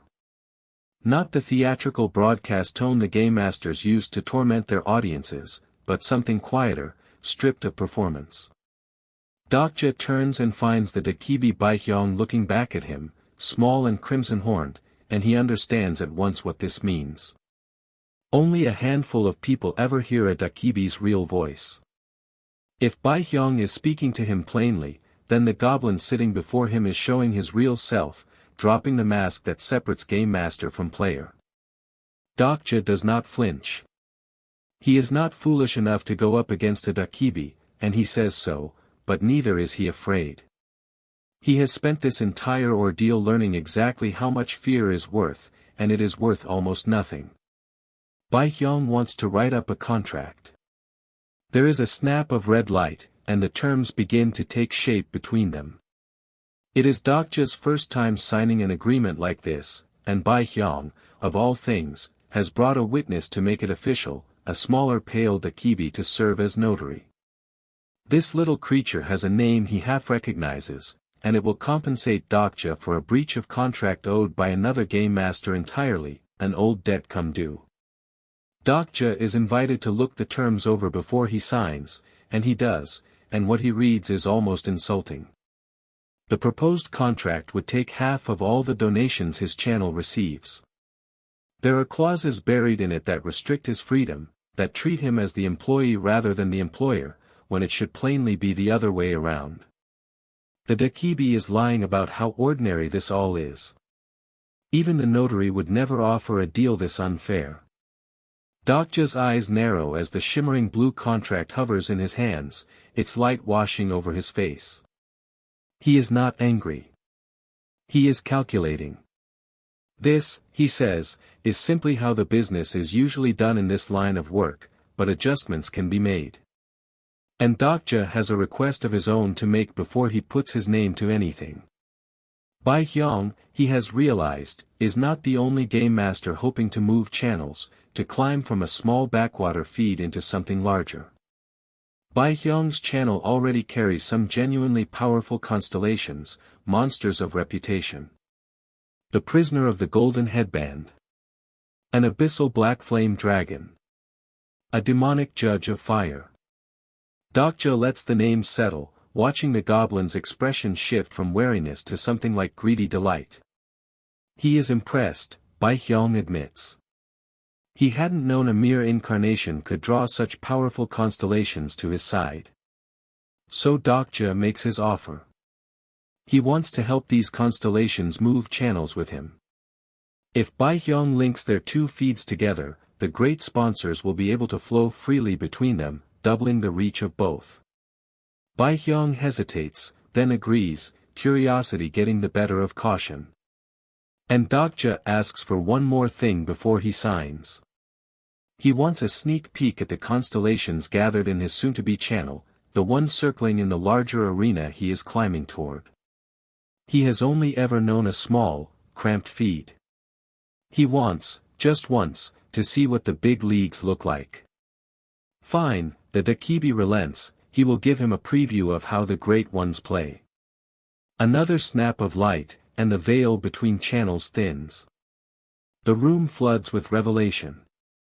Dokja stands within a lattice of glowing blue, a cathedral of interconnected light, and around him the true weight of the star stream presses close. He can feel it now, the sheer scale of the audience he is about to inherit, constellations from other continents and even other worlds, drawn to the story he has been writing with his own body and blood. He imagines the coins, the tribute, that a channel this enormous could generate, and for the first time he lets himself picture what such power might build. But he is not here to be dazzled. He is here to perform. Turning his face up toward the unseen multitude, Dokja addresses them directly. Before anything else, he wants to greet everyone. He introduces himself with the theatrical grandeur of a showman stepping onto a stage. He is Kim Dokja, the one who destroyed the ruler's throne, the man who became king of the world without a king. Somewhere in that gathered dark, the constellations of the Tokyo Dome are listening, turning their attention his way, and he knows it. He does not yet have a supporting constellation of his own, he admits, but that only makes the moment more remarkable, an incarnation this bold standing alone before gods. Then he does the unthinkable. He announces an event. He will host a celebration to commemorate joining the channel, a collaboration, he calls it grandly, between Korea and Japan. Come to channel number 81723, he broadcasts, and there will be a coin draw for those who arrive early. Baehyung nearly chokes. What is he doing? This is Baehyung's event, Baehyung's channel, and the incarnation has simply seized the microphone. Do you have a death wish? The Dakibi snarls, his grin curdling into fury. Does he really think the constellations here would fall for something so transparent? They do. The response is immediate and overwhelming. A considerable number of constellations join channel 81723. The feed sparkles, levels up, the numbers climbing so fast the notary Dakibi trembles with delight while the prisoner of the golden headband seethes at the sudden flood of newcomers. Wait, Baehyung cries, where are all the constellations going? They are interested, Dokja tells him coolly, because he cut them off just when it was getting good. He has done nothing more than understand his audience better than the game master ever did. What use are coins, he asks the gathered gods, to an incarnation who has nothing worth spending them on? He does not need their tribute. He needs their attention, and attention he has in abundance. He keeps building. He reminds them who he is and what he has done. He won the War of Kings, he stopped 2 catastrophes before their scenarios could even begin. They will not find another incarnation like him in the entire world, and certainly not one without a supporting constellation. Then he raises the stakes. The 5th scenario is about to begin for the Seoul Dome, and to mark it, he will hold something special. A second support selection will be held soon. If the channel gathers more than 10,000 subscribers before that day, the event will trigger, the moment they have all been waiting for. Constellations pour in. The naval warfare god grows wary of the new arrivals, the secretive plotter watches with keen interest, and the counter climbs toward its threshold with the momentum of an avalanche. It does not matter who chooses to sponsor him, Dokja says, he will be waiting here for them. Don't forget, he adds. 10,000 subscribers. And then something snaps. Among the newcomers is a constellation who does not come to watch a story. Antinous, the parasite queen, monstrous ruler of insects out of the destroyed world of Kronos, has been drawn into the channel, and she has no interest in coins or spectacle. Her red eyes flare in the dark as she looms behind Dokja, vast and seething, and her voice drips with murderous contempt. He is called Incarnation Kim Dokja. She is afraid, she says, that he is going to have to die now. So many constellations are watching. Is he not afraid of what she might do to him in front of them? She is the master of the Tokyo Dome. Does he think she would fear breaking the rule of plausibility, the sacred law that keeps constellations from directly slaughtering incarnations, to let an insect like him get away with this humiliation? Lightning erupts.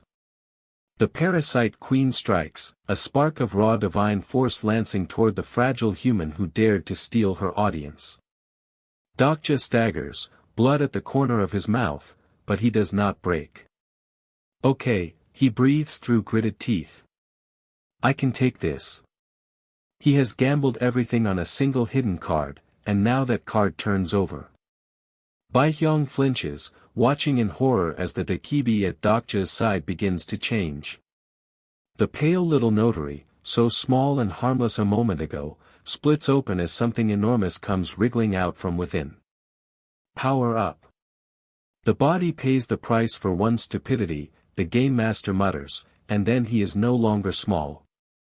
A towering, red-eyed presence rises out of the tiny form, breaking free from the letters of its own imprisonment, and Antinous recoils.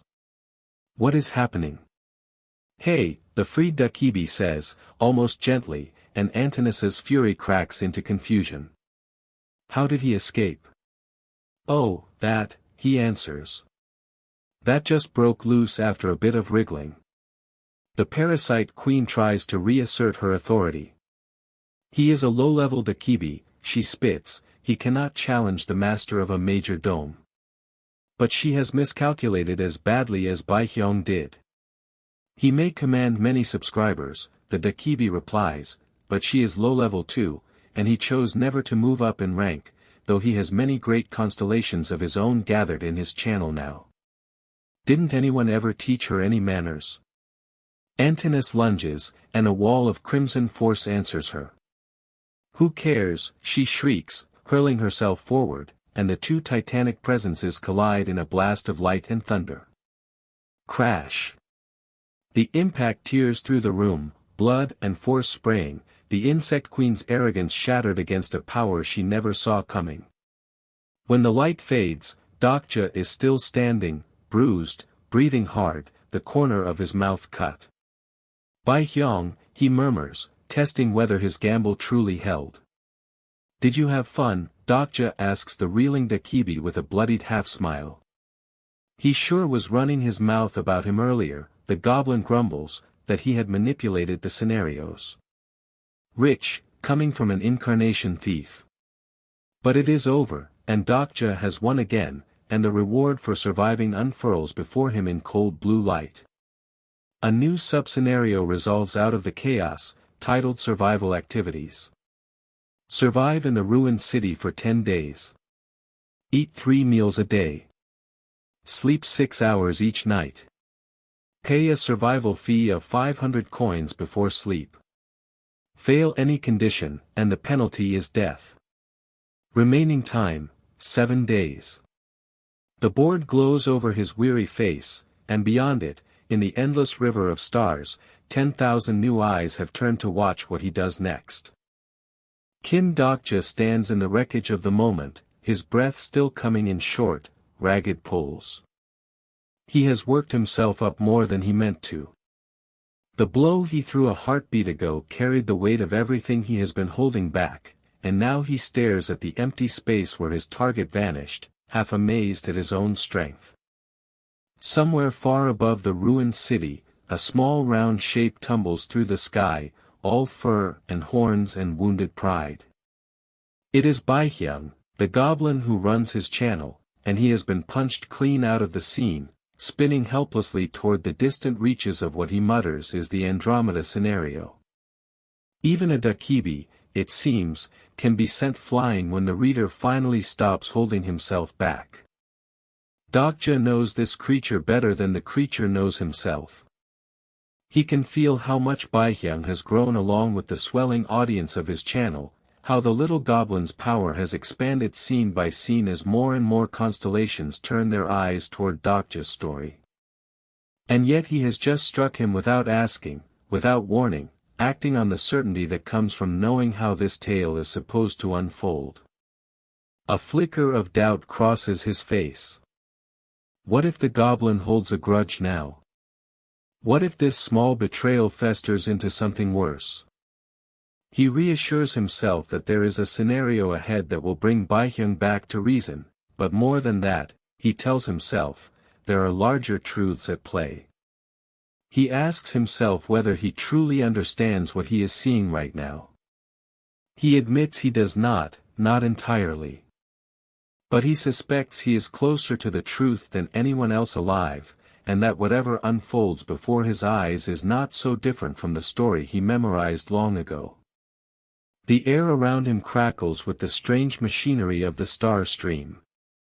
Blue panels flare and scatter through the dark, each one carrying a fragment of message, a shard of the great channel that broadcasts his every move to unseen gods. Ding after ding rings out. Constellations arrive, constellations depart, subscriptions flicker like distant stars blinking in and out of existence. Bai Hyung reappears at last, dusted and disheveled, his red eyes narrowed with the sting of a lesson learned. Dokja meets his gaze without flinching. The two of them, reader and goblin, host and channel, are bound together in this apocalypse whether they like it or not.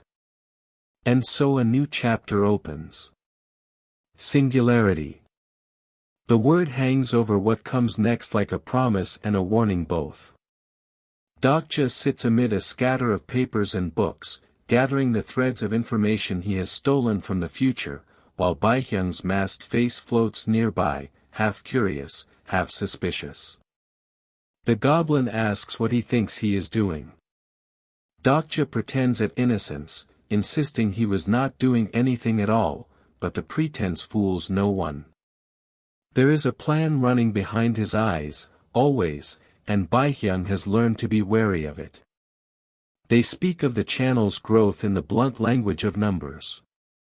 The subscriber count has already climbed past 5,000, and Dokja pushes toward the next threshold, the 10,000 mark that will unlock everything he has been building toward. Baihyung reminds him of the fine print of their arrangement. One of the conditions of their contract demands that Dokja choose a supporting constellation, a patron to back him from the heavens, and the goblin grows impatient, demanding the item he was promised now that his rival Dokgak has been removed from the board. Dokja only smiles and tells him not to worry, that it will all come together, that he has a plan. He always has a plan. Whether that steadies the goblin or unsettles him further is hard to say. Elsewhere in the broken city, power surges. Lightning coils around a lone figure moving through the dark, and the crackle of raw energy paints the rubble in flickering blue.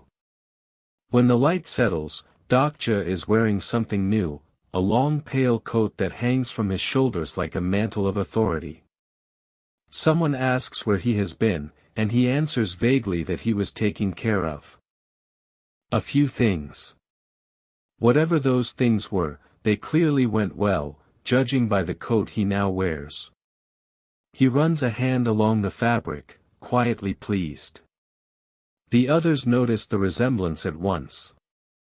The coat matches the dark outfits worn by his companions almost exactly, and a teasing question rises about whether the two of them plan to dress alike. Dokja insists it is only coincidence, a common design, nothing more. He is not the sort of man to coordinate wardrobes in the middle of the end of the world, and he says as much, though the faint discomfort on his face suggests the resemblance bothers him more than he lets on. Above them a constellation with a taste for mischief finds the whole exchange delightful, another distant god amused by the small human dramas playing out in the ashes of the world. Dokja explains that he had wanted a black one but every other color was sold out, that it is only a mass-produced item, hardly worth remarking on. But the panels tell a different story. The infinite dimension space coat, they reveal, is no ordinary garment. It is graded SSS, crafted by a constellation known as the Mass Producer, prized among returnees for the vast storage space folded into its lining. Dokja downplays it, but he knows exactly what he holds. He always does. The scene shifts to quieter, more dangerous ground. Yu Junghyuk lies unconscious, the strongest human in the world reduced for once to stillness, and those around him speak in low voices about whether he will recover. He seems to be mending, they decide, and someone suggests they slip away before the stubborn regressor wakes and complicates everything. But there are more immediate concerns than his temper. They have no food, and a monstrous plant creature looms nearby, a Tier 7 horror called the Yanasplita, its swollen tendrils writhing in the gloom. The question of what they can possibly eat becomes suddenly urgent. What follows is almost tender in its strangeness. Dokja sets about cooking, boiling the sap from the root of the very plant that threatens them, insisting that the brew must be drunk before anyone dares eat the flesh. The pot bubbles, steam rising, and the smell alone draws surprise from the others, who admit despite themselves that it smells delicious. He hands over a cup of dark liquid, telling them to drink first, to be patient, that it is not done yet. Sealwa, the assassin once poisoned nearly to death, takes a bite and her eyes go wide. Even among the heavens, a handful of constellations who love good cooking turn their attention to the strange meal being prepared in the ruins of the earth. It is a small absurd miracle, a moment of warmth in the middle of the apocalypse. That a man who once devoured this story as mere entertainment now stands over a pot in the ruins, feeding the survivors he memorized as characters on a page, is its own quiet kind of wonder. He has crossed the line between reader and participant, and there is no crossing back. The group weighs their next moves. Someone questions whether they can truly trust the woman they call the Poison Beauty, and whether it is wise to leave Yu Junghyuk in her care. The answer comes wrapped in old knowledge. Take him to Gaebongdong, they are told, to the military base of the 5603rd Division, where a sad-eyed soldier waits. And there is more to the woman than her fearsome name suggests. In Yu Junghyuk's other regressions, in timelines that folded and collapsed before this one, Seolwa was known not as the Poison Beauty but as the Sage of Medicine. The poison she carries is not her nature but a curse laid upon her by the parasite that lives in her flesh. She is, at heart, not a bad person at all. Perhaps in this turning of the wheel she will be remembered again as a healer rather than a killer. Nearby, a girl with long brown hair sits half in shadow. Her name is Sangha, and the others recognize her at once as someone who matters, someone woven into the fabric of what is to come. She stirs, drawn by the smell of food, and a gentle voice invites her to come and eat while any remains.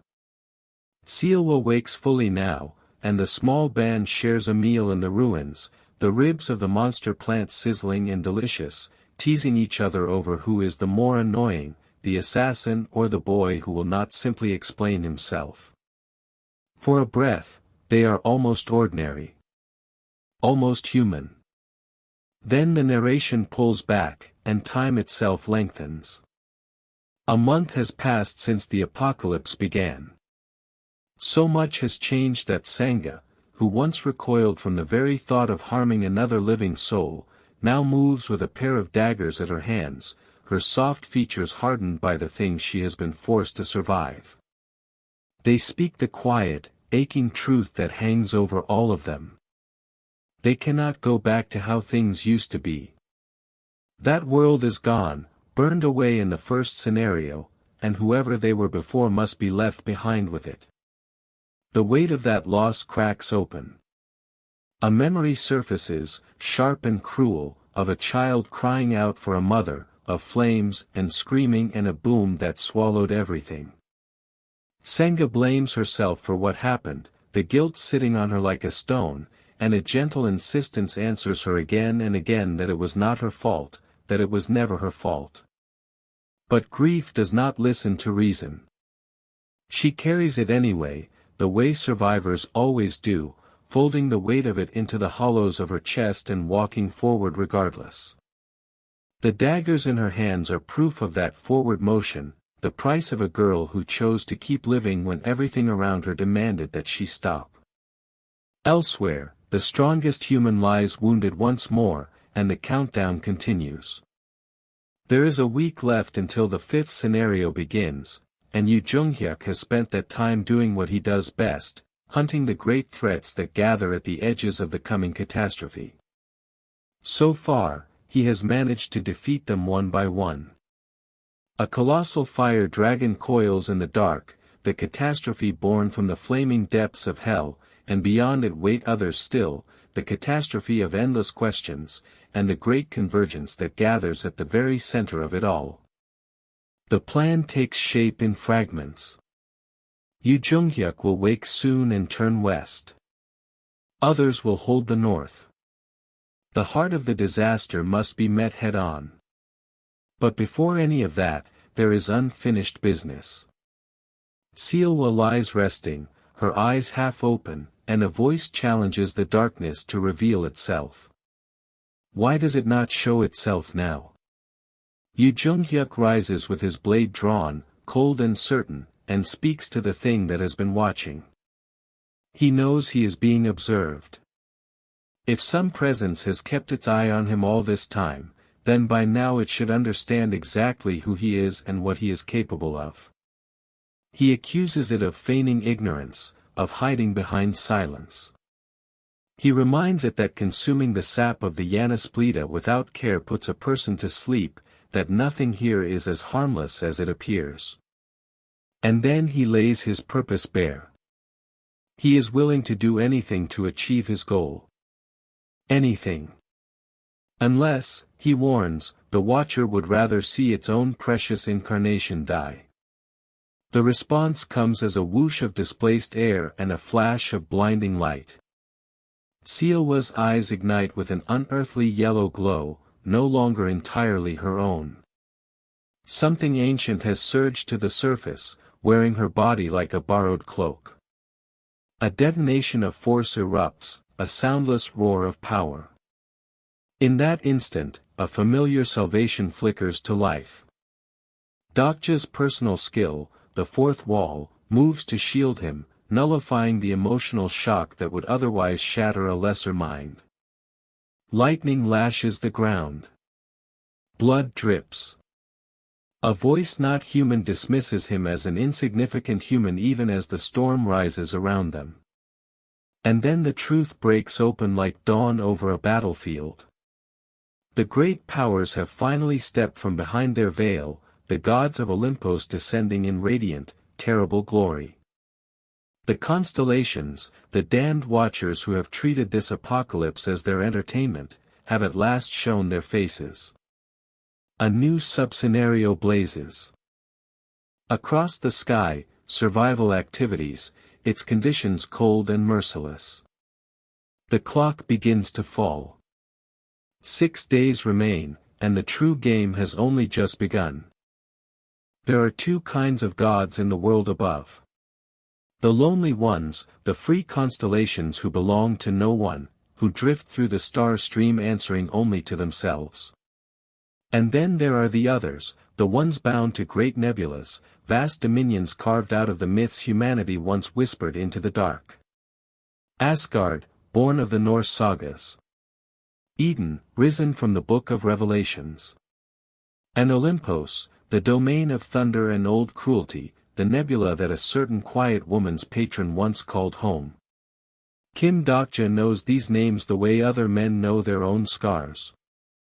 He has read them all before, in a story only he was ever allowed to finish. But knowing a thing and standing before it are two different terrors.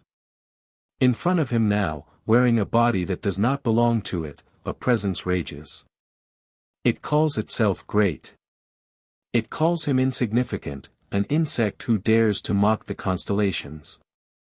Golden light bleeds from eyes that should be gentle and human, and the air itself curdles with divine contempt.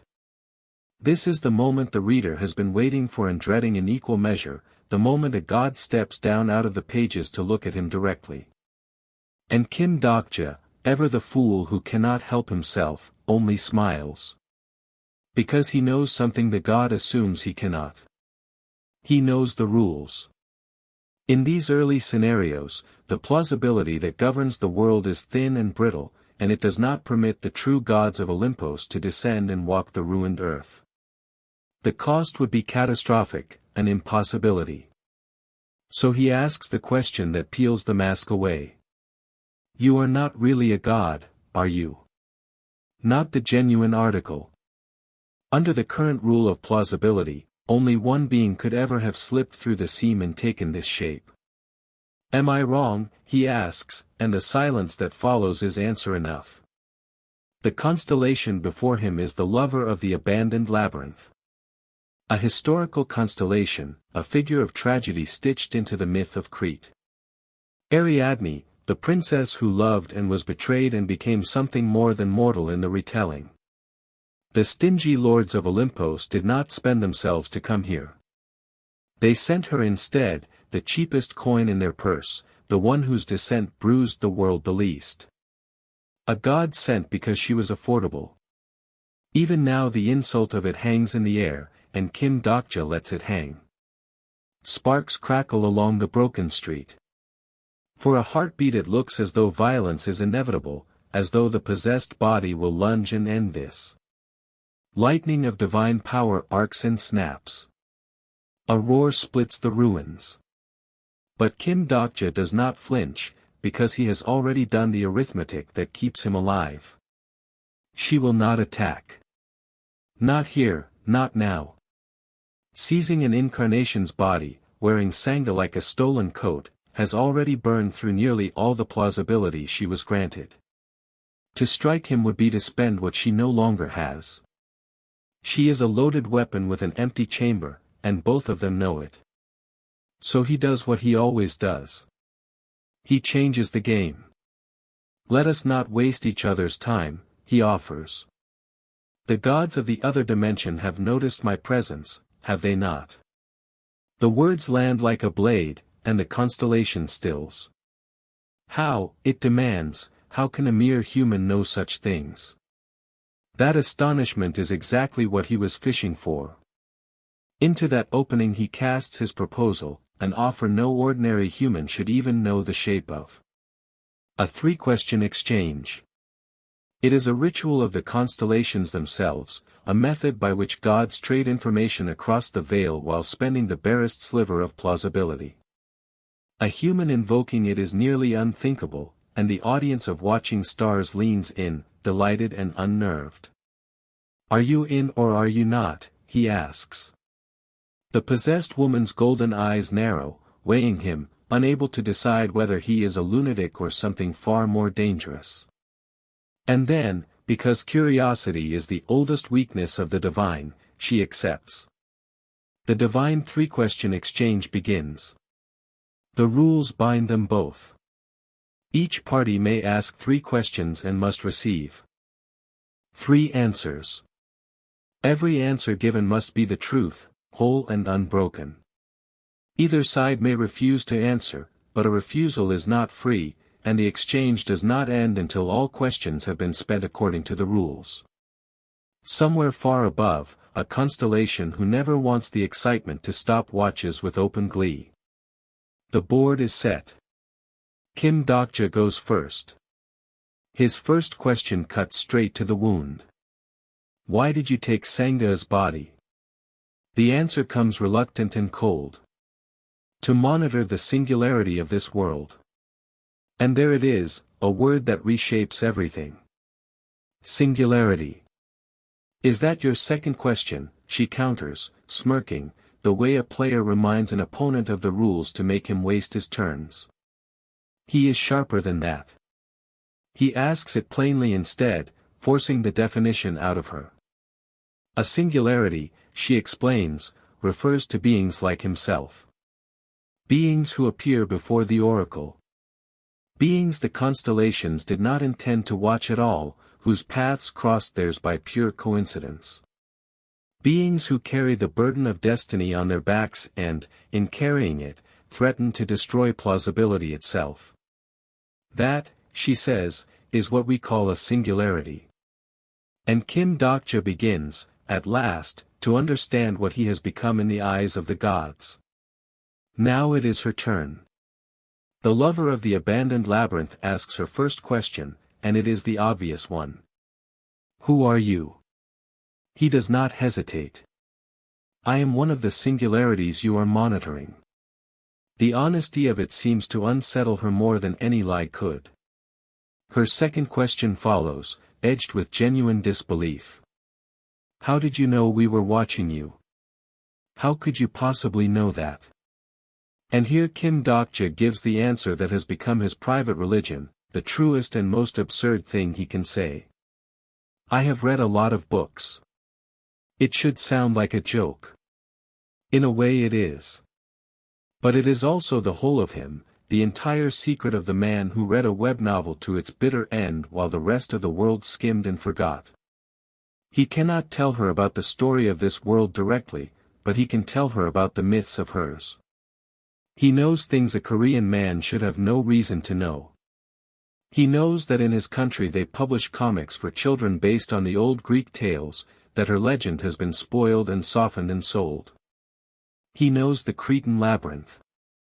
He knows the monster within it, half human and half beast. He knows the lover imprisoned on the island, the doomed affair with an Olympian god, the whole tragic architecture of who she was before she became a star. He knows her, and the knowing rattles the constellation to its core. How can a human from this tiny country know my fable, she breathes, and cannot answer her own astonishment. His third and final question is the one he has been circling this whole time. The oracle you received. What was it about? It is the heart of the matter, the prophecy that sent Olympos reaching down into Sanga's flesh. And here, for the first time, the exchange breaks. She refuses. She has the right, and she uses it. I cannot tell you that, she says, and with that refusal the divine three-question exchange comes to its end. All answers given, all questions spent, the ritual dissolving into sparks and settling light. But she is not finished with him. My husband was curious about you, she admits, the towering god whose shadow falls behind her every word. That is the only reason your insolence was entertained this long. But this is where it ends. There is only one reason I descended into this world, and it is to deliver a warning. Do not meddle in our affairs. We of Olympos are working to prevent this world from ending. This woman, this Sangha, will become the oncoming tide of destruction, and we are building the wall that must hold that tide back. Every word is stone, cold and final.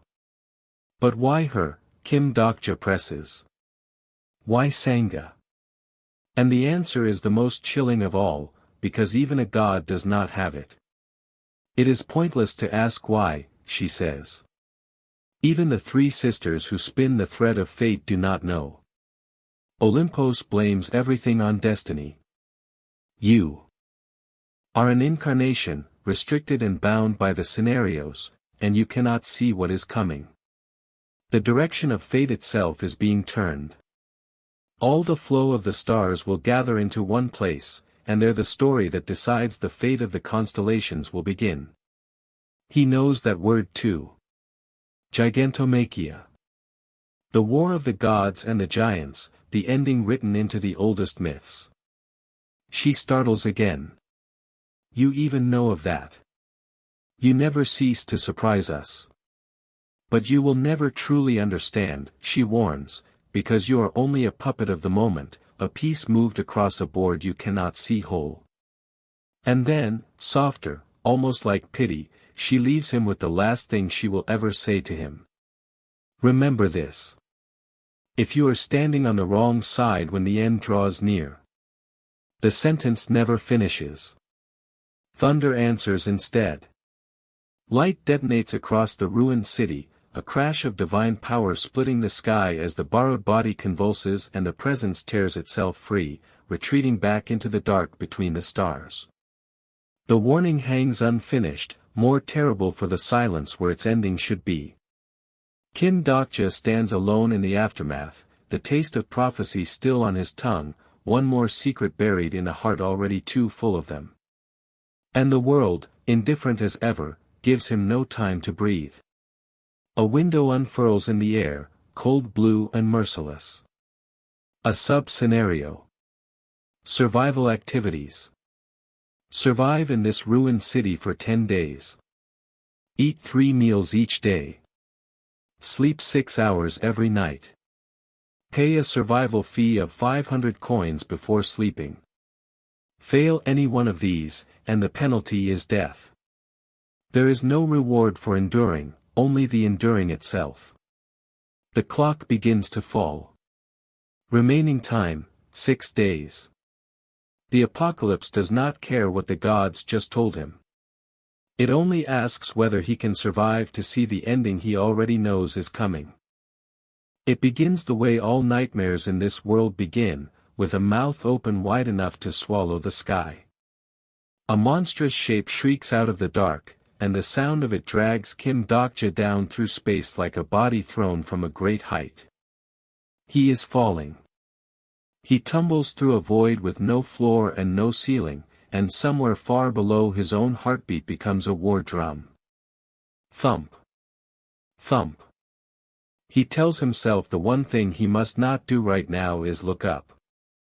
Because if he does, if he lifts his eyes even for a moment, the thing waiting above him will see that he has seen it. His fourth wall stirs, the strange skill sewn into his soul, and it swallows the emotional shock before it can break him. His pulse steadies. His fear is filed down to something he can carry. And in that suspended dark, names begin to surface. The gods of the other dimension.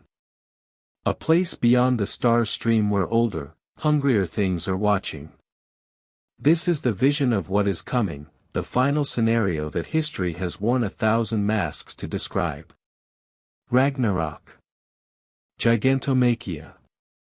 Armageddon. Kim Dokja does not know exactly what Ariadne meant when she spoke of the end, only that the end is a real place with a real door, and he is walking toward it. But one truth burns clearer than all the rest. Whatever is about to begin is different from the story he memorized. Something has changed.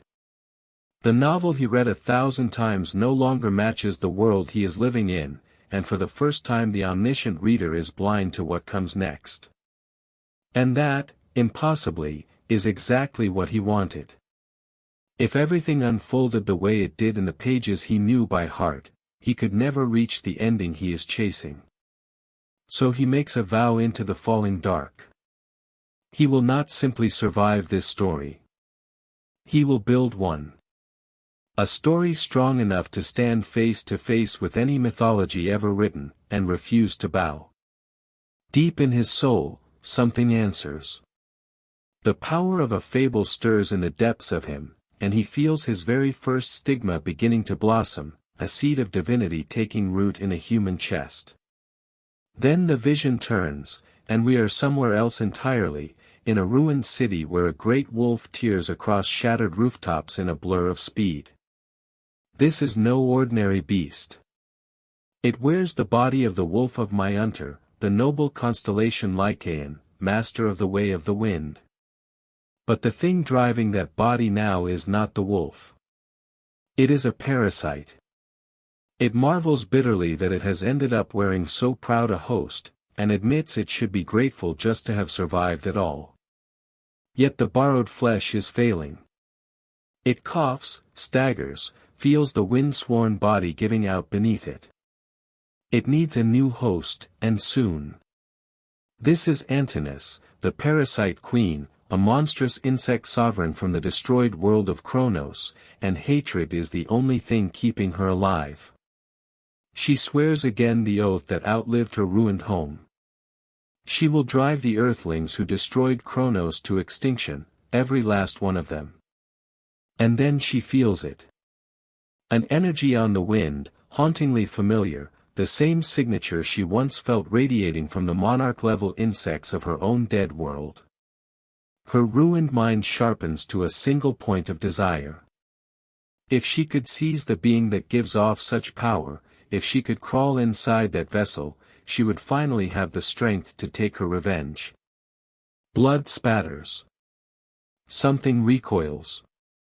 And through the trees, another watcher observes the dying queen with cold amusement, murmuring that it has never seen an insect quite like her before. And then the vision breaks. Kim Dokja opens his eyes in the waking world. The name of the story flickers back into being around him, the singularity still unfolding, and he sits up in a quiet room where Lee Sealwa is resting nearby. She asks, half teasing, whether he had a bad dream. Something like that, he answers. What he saw was no ordinary sleep. It was his omniscient reader's viewpoint firing on its own, dragging fragments of the future up from beneath his conscious mind, showing him pieces of a war that has not yet arrived. He asks. Where Usanga has gone. Out surveying the area, Sealwa tells him. So what now, she asks. And Kim Dokja gives the only answer he ever gives. They wait until the scenario begins. But waiting, for these people, has never meant standing still. Sealwa presses him, because she has learned that his silences hide entire architectures. She knows he did not survive this long without a plan. 5 days remain until the next scenario opens its jaws, and Kim Dokja begins to lay out the shape of it. If Yu Junghyuk secures the west, and if the King of the Wanderers holds the north, then the center of it all is the piece they cannot hand to anyone else. The center, they take together.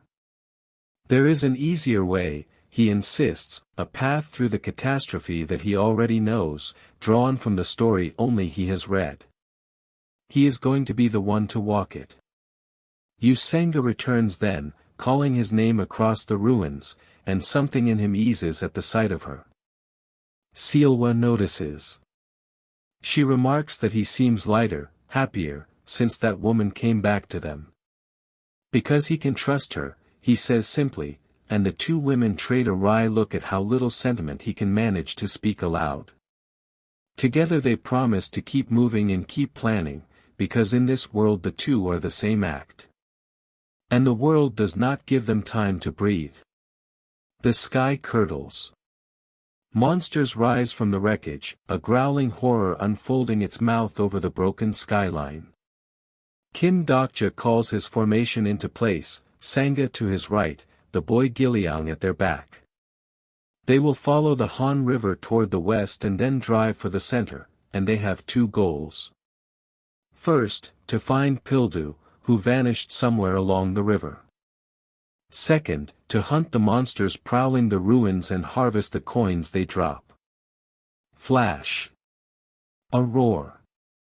Combat erupts, and the group cuts through it with a precision that would have been unimaginable weeks ago.